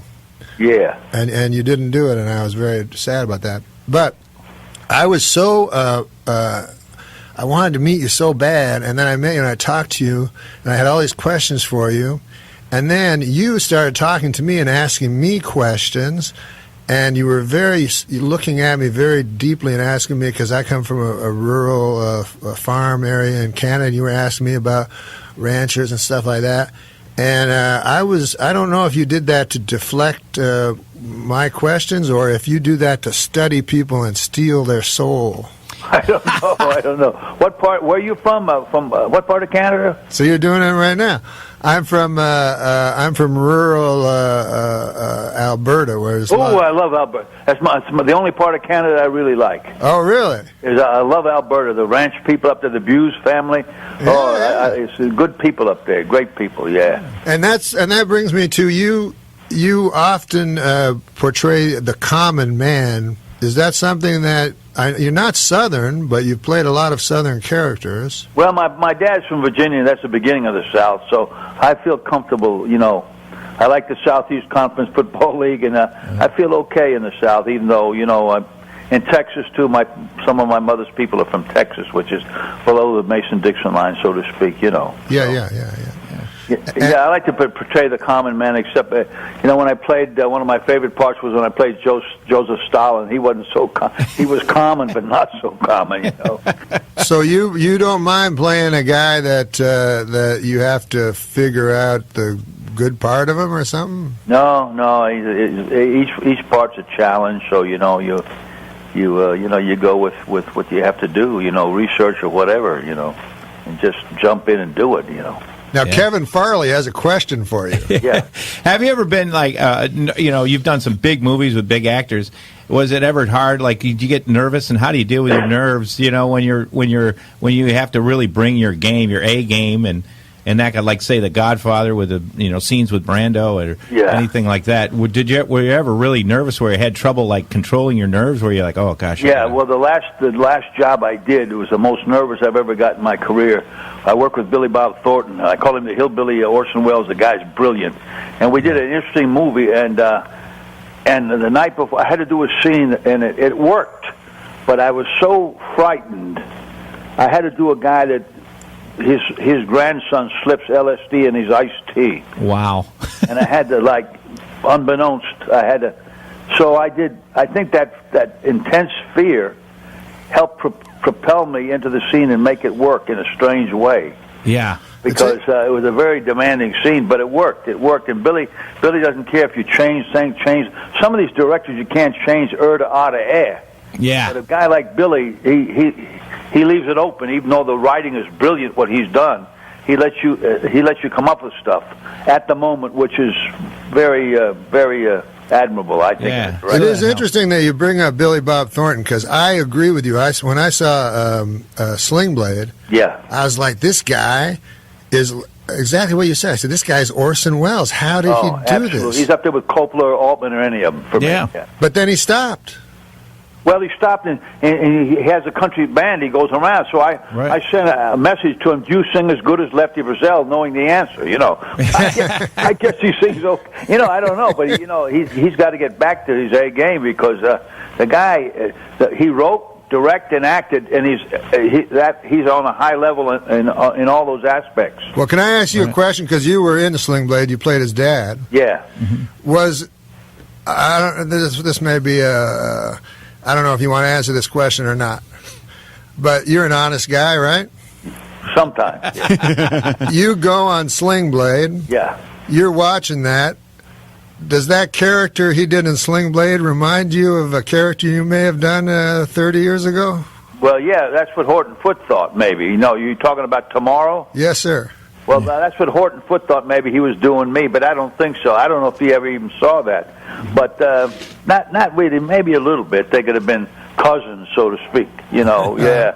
But, when I did it with Billy Bob, there was no script. He just rolled the camera and we improvised. Is that right? Was it. Wow. So, he's great to work with, and he's got some more things he's going to do, and he's great. You have an incredible taste in the choices you make, right? You must put thought into this. Do what now? Are you a literary person? Well, somewhat. I read, what I want to read. I'm reading a lot of stuff on the Comanche Indians now, because a friend of mine may direct Empire of the Summer Moon, that terrific script on. Oh yeah. I guess I may be wrong, but Horton Foote once said people don't know what goes on beyond the South Jersey shore from New York necessarily, and I think that I don't know what I saw of The Searchers. It may be a great movie by John Ford, but what I saw, I got to watch the whole thing. I found some of it corny. Yeah. Melodramatic. You found some of The Searchers corny? Yes, absolutely. Which parts? Absolutely. Please come home. Please come back. And this book deals with the real thing of that woman that was captured by by the Comanches. Sure. But if you criticize, a friend of mine once said, if you criticize John Ford, and I got this great icon from Hollywood, it's like attacking motherhood. Yeah, yeah. But there's some of those old guys, like when I did True Grit, that was one of the worst directors I ever worked with in my life, Henry Hathaway. Yeah, one of the worst. Some of those old guys were like tyrants, Yeah. The opposite of Billy Bob. Right. Yeah. And I remember you saying one time that I found interesting, that you either like the new kind of acting or the old kind of acting, and you don't like the old kind of acting. Well, a guy like Spencer Tracy, for the most part, was terrific. Of course, when he did Old Man in the Sea, the Communist daily newspaper in Havana, Cuba, blasted him, saying that here's a Anglo-Saxon trying to play a Cuban, but actually, when he was right, like Bad Dad, Black Rock, he was wonderful. But I think that the young actors today are better than ever. You do. Absolutely. You go in each country. Look at the African Americans, the black actors we have now. They never could act before. Before it was like Uncle Tom time. Right. Wonderful black actors, Spanish actors, guys in Argentina I know, wonderful actors, Spain, England. It's open to all now. It's an in medium that's open to all. So I think there's good and bad still, but I think overall the young actors, the bar's been raised. Maybe those who went before, we helped them find that aspect of it all. But no, I really think that it's open for all, and there's still bad work, obviously, and bad movies, but some of the young actors are wonderful. Well, tell us about this young actor that you're working with in 7 Days. He's as good as they get. He's terrific. Lucas Black. He's a scratch golfer. Wow. It's the only movie ever where where the lead actor can hit the ball, really. Yeah, And he's no, a terrific that's true. guy. In between takes, he said, I will challenge the world champion turkey caller and beat him. He does these phenomenal animal calls because he grew up with nature, fishing in the backwoods of Alabama, Oh, wow. He's a terrific kid, and when we did the movie, it was wonderful to go work in Texas with just great people down in that hill country, and Lou Waters and his family, and Ken Herford and the golf pro stand. All these wonderful people welcomed us, and it was great working with. That's one of the reasons I took it to work with Lucas. Yeah. Yeah. Well, I'm going to love it because I love. I don't think you love golf, but I love golf. Well, I like it okay. It just takes too much time. Yeah, it's a long time. It does. And my good friend Jimmy Kahn's always out playing, but I'm afraid to ask him his handicap because I know he'll exaggerate. Yeah, a lot of golfers lie. I read a thing once in Golf Digest. They went out because it's very, a lot of integrity of real golfers, and it was. Yeah, well, I've heard of guys picking up the ball when you're not looking and throwing it another 100 feet. Yeah. Or on the scorecard, I guess it's easier to cheat consciously and unconsciously, Sure.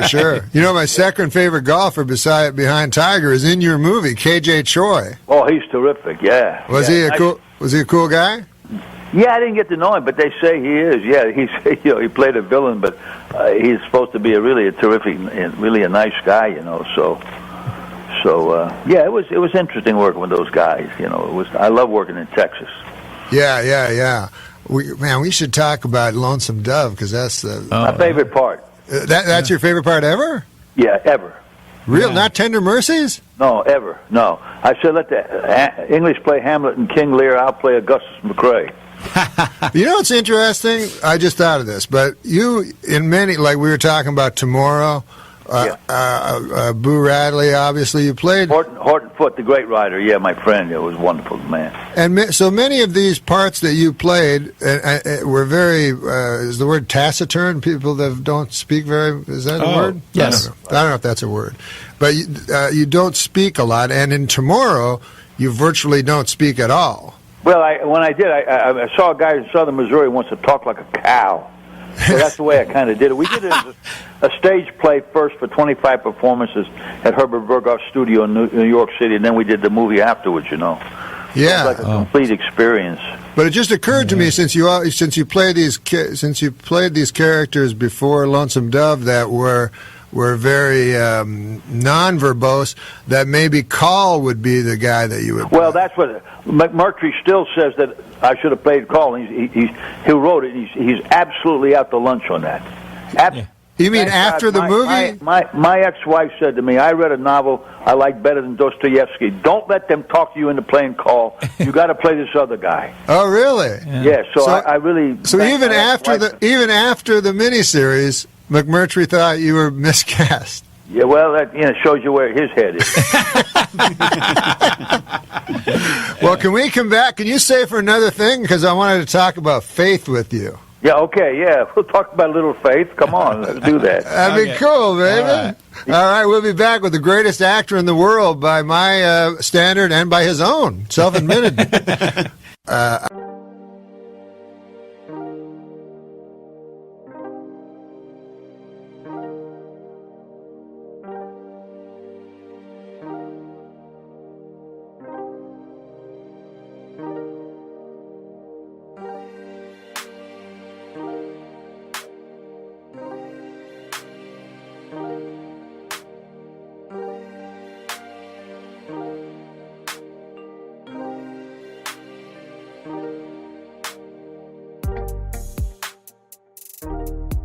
I wanted to talk about country music because I love country music, and I know Robert Duvall. Oh, yeah, I like it. I love it, yeah. Yeah, and we actually have a common friend, Billy Joe Shaver, who I love. Oh, Billy Joe, my wife made a wonderful documentary on him. I saw it. It was awesome. Oh, he was so natural in front of the camera. When I put him in the Apostle way back the second day, he came out and said, hell, I got this deal licked, he said. Now, listen, if there's a guy whose life story should be made into a movie, isn't it that guy? I think so. Chris Christopherson once said, if life was a television show, Billy Joe Shaver's come on every morning at 4 a.m. I want to ask you this, Mr. Duvall, because I want to, since we were talking about country music and Billy Joe Shaver and stuff, when I talk to Billy Joe Shaver, this is what I love about country music, and I talk to him about writing a lot. Right. And he says that the hardest thing about it is taking very big ideas and putting them in very small writing, very pithy writing, not to be over. And it strikes me that your acting is like that, like a lot of the things that you do, like in Tender Mercies, which I loved, you don't speak a lot. Right. Yeah. So now what's the question? The question is that why you love country music? No, I just like country music because I've always listened to my brothers sang opera and they were classically trained, and I always just loved country music. That's what I loved it. Now I suppose you'd say that's corny too. You seem to say everything's corny. Well, no. There's a legitimate sense of melodrama. I mean, you find that in Shakespeare. Melodrama can be very valid. Things that seem melodramatic. Right. Because I'm always defending country music because people say to me like, "Oh, country music, it's just about your dog dying, you're losing your truck, and you." Right. Play it all backwards. Yeah, but I go, that's life. That's what life is. Yeah, but the point is, you go. I took my wife to her first opera here in Washington D.C. where they played They put the subtitles up there. What they were singing in Italian. It was far cornier and simplistic than any country song I ever heard. So you're country musicians you like. Lefty Frizzell, you said? Yeah, well, I love Merle Haggard, but there's so many I like. I like Bobby Bear. I loved Waylon Jennings and Johnny Cash. They died too young, these guys. Yeah. Well, Waylon Jennings, he was the greatest. It's interesting you mentioned. Tammy Wynette was wonderful. She was a wonderful lady. Yeah, you like lady singers? Talking about. Yeah. What about? It's interesting you bring up Merle Haggard because I might be way off base, but when I saw Tender Mercies, I'm like, oh, he's doing Merle. Well, that's what somebody thought. That's what Willie Nelson asked me if I was aping Merle Haggard. I said, "Well, I love him. I don't know if I was aping him or not, but maybe, And then George Jones said it was his life story, which it wasn't. So I don't know. But speaking of faith-based, real quick, Billy Joe Shavers, he lost his son, his mother, and his wife, who he married 3 times. He lost them. They died all in 1 year. It was incredible. It was like Job. Yeah, I said, Billy Joe, how'd you get through this? He pointed to his chest and said, Jesus Christ. Now, you can't say that in New York City. Up north, you don't do that. But down there in the south, of those guys, they're pretty inundated in the philosophy and beliefs of Jesus Christ.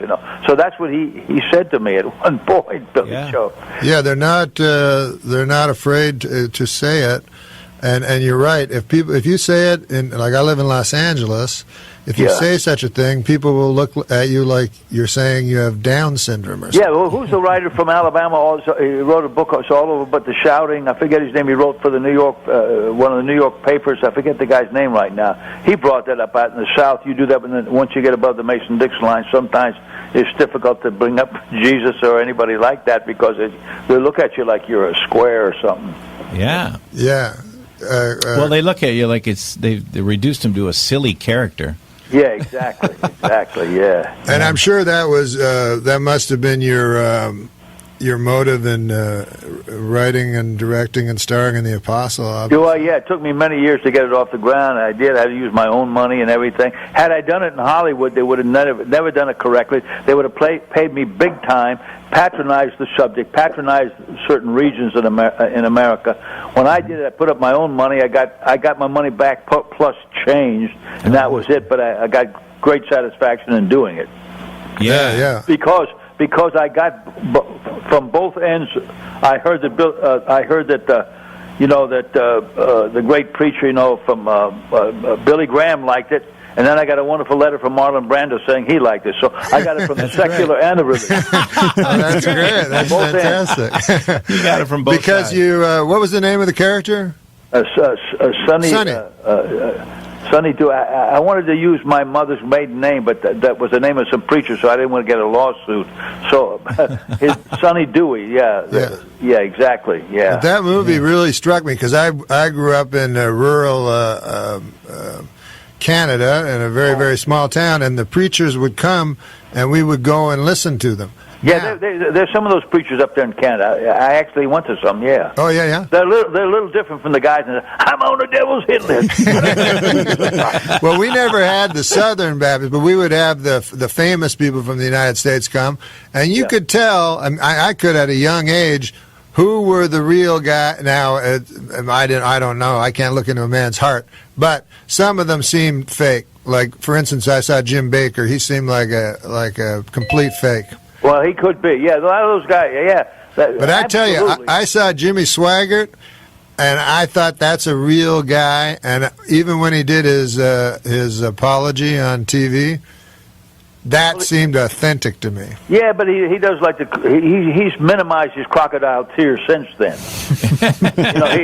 He's very talented. You think those were crocodile tears? Yeah. Billy, his cousin, who's his cousin? Jerry Lee Lewis. Yeah, he said we work different sides of the street. That's what. Really? So you think? But the country singer, what's his name? The guy from Nova Scotia. Hank Snow. Hank Snow. Well, his son was a Pentecostal preacher. He was one of the first guys I saw doing my research. Jimmy Snow. Has a church down there. But what happened was Lefty Frizzell's wife went to his church, so he knew Lefty was around her, and he was a drunk and this and that. He says, God told me to tell you to leave Lefty. And Lefty called him up and said, well, God told me to tell you I'm going to come over there and whip your ass. What were you raised? Anyway. What were you raised, Robert? Oh, I was just a Protestant family. Okay. Mainly. Yeah. My dad was different. Yeah. Kevin, you're Catholic. Irish Catholic. Yeah. Yeah. So I was raised Protestant. That's a little more.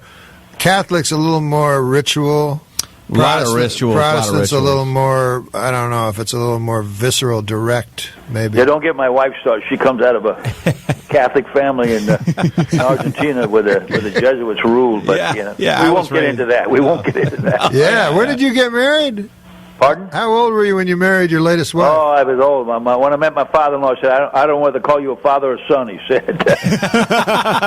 It's amazing. And then I told Wilford Brimley. Wilford, he's a character, that guy. He was a Jack Mormon. He was a bodyguard for Howard Hughes. He sings jazz with a band. He's a very interesting guy, Wilford Brimley. When I came up, I said, Wilford, I got this young woman that's much younger than me. Everybody thinks she's too young, this and that. He said, let me tell you something, my friend. The worst thing in the world for an old man is an old woman. Now you do have people. You have a much wider interest than most actors, right? Most actors, I think, hang out with other actors or whatever, or go to parties or whatever. That's okay. I like a good Hollywood party when I'm out there. We live in Virginia, actually. Yeah. My wife's from Argentina, but she says Virginia for her is the last station before heaven. That's nice. She loves it here, and I love Texas, but we like living in Virginia at the moment. Yeah. And how do you keep up with a young lady like that? Oh well, I don't know. She keeps me going. She looks after me well. Here's what I was telling Kevin during the break. I was saying, you're 80 years old, right, sir? Yeah, I'm 80 years old, right. Now I see you when you're interviewed. You don't look 80 at all. You're powerful and you talk, but then you can do parts like I saw. I remember in Convicts. That's where I thought you looked the oldest. Yeah. You looked like a real 80-year-old guy. Well, that was another Horton Foote script, and the director of Tender Mercies, who did not direct that, liked that movie so much he gave it as Christmas presents to his friends. That was a nice film that a lot of people didn't see. Oh, that was but a beautiful movie. I had a wonderful career of 4 or 5 movies with Horton Foote, and then I had also with Coppola. And had I never done anything but those 2 guys' works, it would have been a wonderful mini career for me. There were two wonderful, talented people that gave me great parts and everything. But it was great working with Horton. How many people you have a friend for 50 years, for God's sake? Oh, that's nice. That's unbelievable. And then the movie of Get Low that I did, it was so. I loved that movie. My wife loved it so much. I wanted Horton to see that. before he died because it reminded me of his work, but then he died before it came out. Oh. And when I was doing the final speech for the audience, my wife was off camera, and she got a telephone message that Horton had just died. Oh. When I was doing that speech about death. Yeah. Wow. So ironic. It was like full circle from To Kill a Mockingbird. You know. Yeah. And that's also interesting that you were doing the speech in Get Low, and in Tomorrow, you in the last scene were in a coffin. Yeah, well, yeah. Also in the coffin yeah. Well, you mean in the Convicts? I was in a coffin. In Convicts, I mean. Yeah, exactly. Yeah. Wow. So who did Convicts? Who directed that? Pete Masters, and that was Horton's first cousin. Yeah. Oh wow! Yeah. That was an amazing movie, and that was a character that was, I guess he had dementia. Yeah. I played him like one of my uncles moved to Texas from Virginia, and I sat on a grave. Whose grave am I sitting on here? and I made that up. Horton would sit under the cameras. He'd write. I say, Horton, could I try a little, change a little? I go ahead, Bobby. That's okay. Then he'd watch it. They say cut. He'd go back to writing something else. But he didn't mind if he changed a little something. You know, not so much the text, but he was great to work with, Horton. He was really an actor's friend and ally. Some of these directors you work with are an actor's enemy. Yeah. Well, Tender Mercies was the best movie ever, but I remember a line in Tomorrow that was so cool. I just remember it now. I'm going to screw it up, but it was when they come and take the boy from you. Yes. And you say, do you remember the line? Once you refresh my memory, it's been a long time. You say, I expected it. I reckon that's why it took me by surprise. Yeah, I think that was scripted, though. Yeah, with Horton. Wonderful line. Yeah. I wouldn't see that movie for a year. I was so ticked off at the producers and everybody. They cut a scene where I ride on my mule 30 miles to see that son when he's grown up. I say his name, he doesn't recognize me. I take off my hat to see if he'll recognize me. Then he doesn't, and I get in my mule and ride and go back home 30 miles. Wow. And I had a great moment. One of those moments I got so emotional I couldn't even speak. And they cut the scene. Oh, that is interesting because in that movie it is a little choppy at both ends. Yeah, exactly. Well, I won't go into the reasons why that could be, but but overall it was a good experience, and it's always great. It was great working with Horton. Do you have other scenes that have been cut that you wish were not? Yeah, probably. I can't think of any right now. Let's hope Billy Bob doesn't cut any of mine from this. Well, I'm glad to hear that Billy Bob is directing. This was the most unique script I've probably ever read. The one, Jane Mansfield's Car is the name of it. Billy Bob script. Yeah. And the people, he sent the script to the same people that financially backed 7 Days in Utopia. He never heard from them because a lot of the preachers will not come see this movie. Of course, if they come, they might like it underneath. See, but, it is so secular but so accurate. Yeah, you get like a guy called in, a faith-based station called in when we're doing publicity, and he brought up the fact that in the Old Testament there's a lot of R rating. Yeah, you know what I'm saying? Yes. And so it's the secular and as long as it's done accurately and beautifully, it can be a little shocking to some people. But as long as it's done well, as Billy Bob has done, I think in this movie, then it becomes a valid statement of filmmaking. Right. When you do a movie, since Gus McCrae was such an incredibly fully realized character and so great. Then when you do Broken Trail or Open Range or anything like that, do you have to try not to go into that, or is it you know what I'm saying?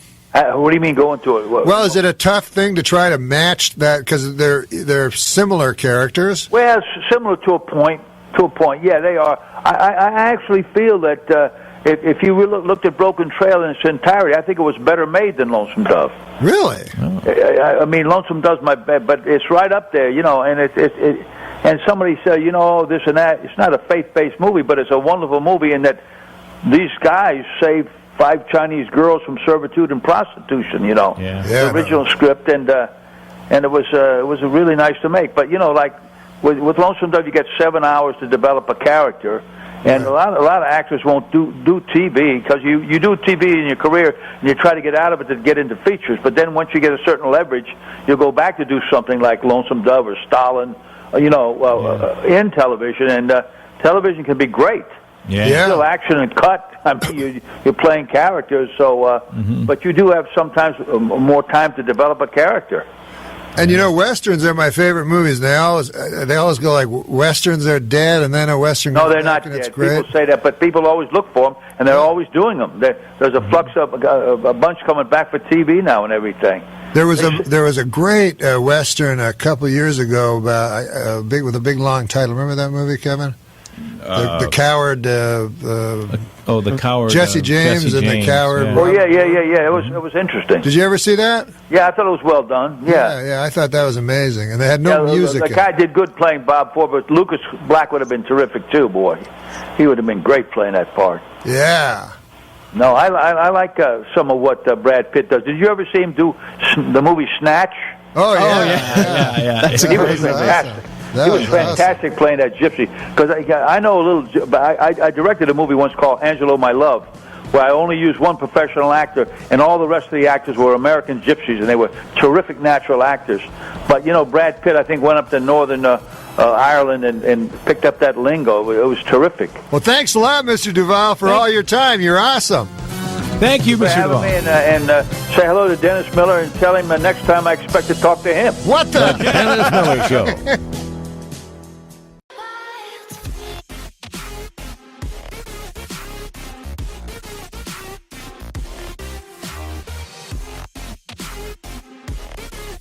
You know what show I would like to see you host, Norm? And this is the God's truth. I would like to see you host Catch a Predator.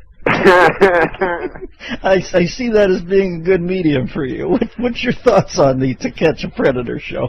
Oh, no, you just brought that up because I was telling that guy earlier I was thinking of that show To Catch a Predator. Well, thank you for unfolding my conceit here. I was trying to get you into the area that you wanted to talk about. That was like a crazy coincidence because I just talked to that Christian dude about that. Jesus, Norm, could you diffuse this anymore? Okay, I'm sorry. It was a setup. I was putting the ball on the tee. I'm Cheech Marin. You're nice. Now go ahead, knock it off. You're like Ed McMahon. Yeah, exactly. Now, so you don't want to talk about the Predator thing? Oh, yeah, man, To Catch a Predator? No, I was just... They told me, they said, Norm wants to talk about Predator, and all of a sudden I'm at a Carson Wake here. Are you sad about Johnny's loss? That's misrepresenting it, too, because then people will think, Norm's phoning going, hey, can I talk at all about the Predator thing? Yeah, you're right. You're right. It wasn't on your mind. I kind of put it there. Do you have any ad-lib thoughts on it? It's not going to be funny now. All right. You know what I've done to you? It's like Jerry Lewis with Charlie Callis with the Duck Hunter. Exactly. I have to come... All right, then let me throw you a curve and see what else you go. What about OJ or Mike Vick? You got anything on either of them? Okay, then this is complete coincidence. This is the most insane coincidence of all. These are two big topics in the news. I thought I'd just throw them out there and see if you had any observations. No, I'm just kidding. What were the ones? Michael Vick was... no, I was just saying that... obviously I'm against... I do stand-up, stand-up comedy. Sure you do. And by the way, I'll be at... can I plug something? Go. You can use the rest of the segment for plugs. Oh. Because I'm not doing any stand-up. But anyway. But when I go to the club, I went to the club and I thought of the idea about that Michael Vick. First of all, you love football, obviously, right? Yeah, sure. Well, sure. I go way back with football and cockfighting, Exactly. So you'll say that and Michael Vick was the most exciting player in football. He could change a team by himself. Yes.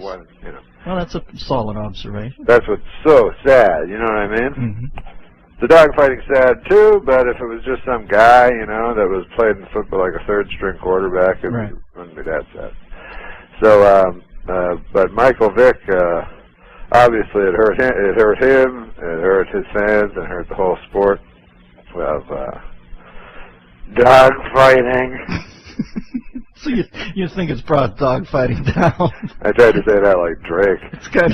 Dog fighting. Can we talk about Drake? But listen, man, Vic, can you imagine? Here's something to think about. Imagine if you were a dog living in a dog kennel. You ever been in those pound? Sure. at your house. Right. So they suck, right? They're the worst houses ever. Bad. So the dog will go anywhere, you know, and dogs love everyone. So they're just sitting in their horrible place, and you know, the guy is, you know, an old bald guy comes in and wants to bring you home, and you're all happy. Normally, you're not, right? Yeah, sure. So imagine you're sitting there and you're like, "Hey guys, man, you're not gonna believe this, but we got adopted. All of us got adopted, and you were not gonna believe for a second who it was." They're like, "Who? Who? Was it that bald guy from earlier today?" No, it wasn't no bald guy. Think left-hander, Atlanta. It was Michael Vick. That's who it was. Now get out of here. That's who's our new owner. They're excited. You see? Very pumped up, the dog. They're pumped up. They're like, "You're kidding me. I'm trying to be clean." You know? And then they go and, you know, they go, "Wow, they're in the house, you know, everything's exciting." They were just in a pound, now they're at Michael Vick's house. They couldn't be more excited. They hit the jackpot. And they're walking through the house going, "Man, I've never seen so many TVs." And then, you know, later it's not so good. When the other guys tell them, you know. Right. And the other guys go, "Listen, he's a good, you know, Michael Vick's a complicated character." And I love Michael Vick. Ralph will tell you. That's, yeah. Ralph is the other dog. The other dog. He's talking, you know how you know how the dogs talk and they have names? Sure, and they go. Ralph will tell you, you know, I said Vic is the best thing to happen to football in forever. But on the other hand, you know, he electrocuted me last week. So I have mixed feelings with Vic. This is one thing about the Michael Vick thing. He electrocuted them, which was awful, and shot them, right? Right. And then in one of them, he strangled them. Yeah, it's hard. So I was saying, as heinous as this seems, that one part, him strangling a pit bull dog, yes, seems not so heinous. It seems kind of brave, if that's all he ever did. And, you know, I'm sure Michael Vick's hands are really strong with a pit bull's neck. Well, Norm, when I see the nuances you've peeled back on the Vic story, I could only send you a big, hearty hail thank you that you dodged the To Catch a Predator question. Well, that's the one I wanted to talk because I have no idea where that was. So you have no time on the show anymore, so you can't talk about it? Well, do you want to stay for a segment? What? I'm going to take a commercial. Can you stay? I wouldn't mind telling you that to catch a predator and see if you'll laugh. Like you didn't laugh at all at that one. Norm, listen. When I'm in the presence of greatness, I simply sit and I listen. Hang on to the Predator story till after this. Dennis Miller Show. Two things. I was wondering where Sal was during that thing. Sabes made the miscalculation of turning his mic off. He was laughing so hard, and he didn't think anybody would be able to hear Norm. I was wondering, where's old Sal? Secondly, if I seem a little halting with Norm. Now, Sal, you hear me do a lot of interviews. I'm always usually forceful, but I find Norm such a genius. I don't want to interject and get in the way of the story. You gotta let him run. I mean, it's as good as it gets. I need your love. You free my mind. I need your love. Yeah, you free my still in line. Let's go back to Norm. Norm, I'm sorry, my friend. I've got around 3 minutes left. Can you codify your thoughts on To Catch a Predator and unspool a little tale? My thoughts on To Catch a Predator cannot be captured in your sound bite. Now, I know the first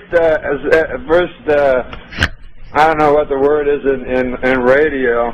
In TV, on talk shows, when I'm booked, we call it the next segment. Right. The last segment bombed. Let's not kid ourselves. No, it didn't bomb. Are you kidding me? It was gold. It was just about, I was listening to you unspool the gold. I mean, sometimes when you're on radio, you know, you go, man, maybe people are just laughing in the studio because that's their job. But people at home are not enjoying it at all, so you feel bad about yourself. Well, the bit was volatile. Then when the guys in the studio also clearly not responding to anything, and then they go, now the funniest was in the commercial, I said, so, he goes, you got to wrap it up in a minute, the Predator thing, you know, like I'm... So I said, I don't know, it's not really a thing. I don't know if I can wrap it up. Like, so he said, I said, I don't think it's going well. Christian, you didn't say that to him, did you? I didn't say that. I said it was going great. We were all laughing so hard we couldn't breathe. We're ill-serving Norm today. You know, the next time we have Norm on, I'm going to say, this is Norm, and let him go. No, this is Ed Dennis. I said, how long's your show run generally, you know, because I listen to it on the internet and stuff like that. Right. And he said 3 hours. And he goes, your second segment's up. And I go, what was my first segment, by the way? He goes, that was like 6 minutes. That was your big one. So, it's a 3-hour show. Well, we've been gaslighting you, Norm. We brought you in here in a deliberate effort to drive you crazy. You sound suitably perplexed now, but might I tell you, you're simply the most insightful, perplexed man I've ever met. We'll have you back. Let's have Norm back and give him a full half hour. No, because that'd be great. Well, will you come back at this point? Or are you so angry? Man, you're a great interviewer and stuff, right? Yeah, but I was a little intimidated by you. But here's a weird thing that when you're interviewing somebody, because I've seen them all, man. I've seen Parr, you know? Yeah, sure. I've seen mostly I watch Parr. But I've seen them all, you know? Sure, you go way back. And rarely, Merv Griffin, one of the greatest ever, you know? He's just fast. You know, who was a greater interviewer than that dude? Nobody. But Merv Griffin would never say, Norm, I understand you want to talk about To Catch a Predator. What else does it say here? Michael Vick. And something else. So go ahead. It was my fault. I gagged it. I'm sorry, Norm. We'll have you back and I'll do it better. This is the Dennis Miller Show.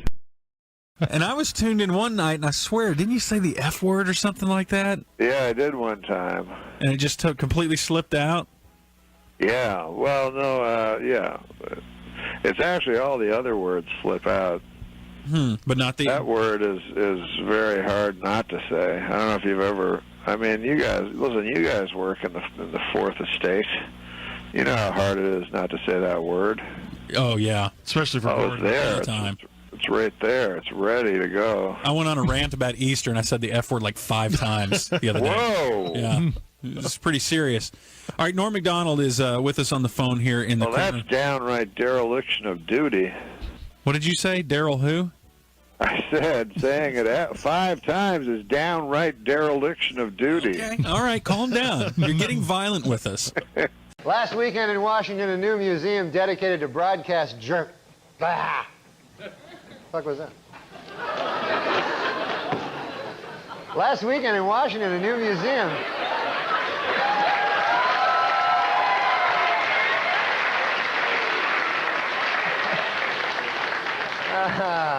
My farewell performance. Last weekend. Do you ever cuss at Saturday Night Live when you were doing that? On the air? Yeah. Well, I don't. You know, I mean, I presume Off you the did air, cuss. constantly. Yeah. I don't think I ever did. People have occasionally in the past. I think Norm MacDonald did once. I think a few other people have. Yeah, I know Norm. He cusses quite frequently. Yeah, he's very funny funny. man. Very, very funny. Very cussy. Yeah. Yeah.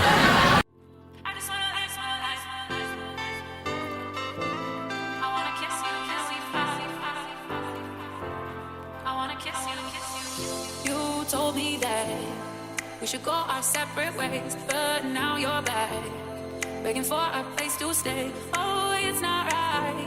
I wanna kiss you when we fight, kiss you when we fight. Hit the road, babe. I don't wanna see no miss you, babe. I don't wanna hear about your mistakes. I just wanna live my life without you. So have a nice day. Close the door and be on your way. Not much else that I wanna say. I just wanna live my life without you. And finally in California, pet owners. Pet owners can now take their canine friends to the world's first doggy wedding chapel, where dogs can actually be married in a civil ceremony. The ceremony ends when the Justice of the Peace says, "You may now sniff the ass." All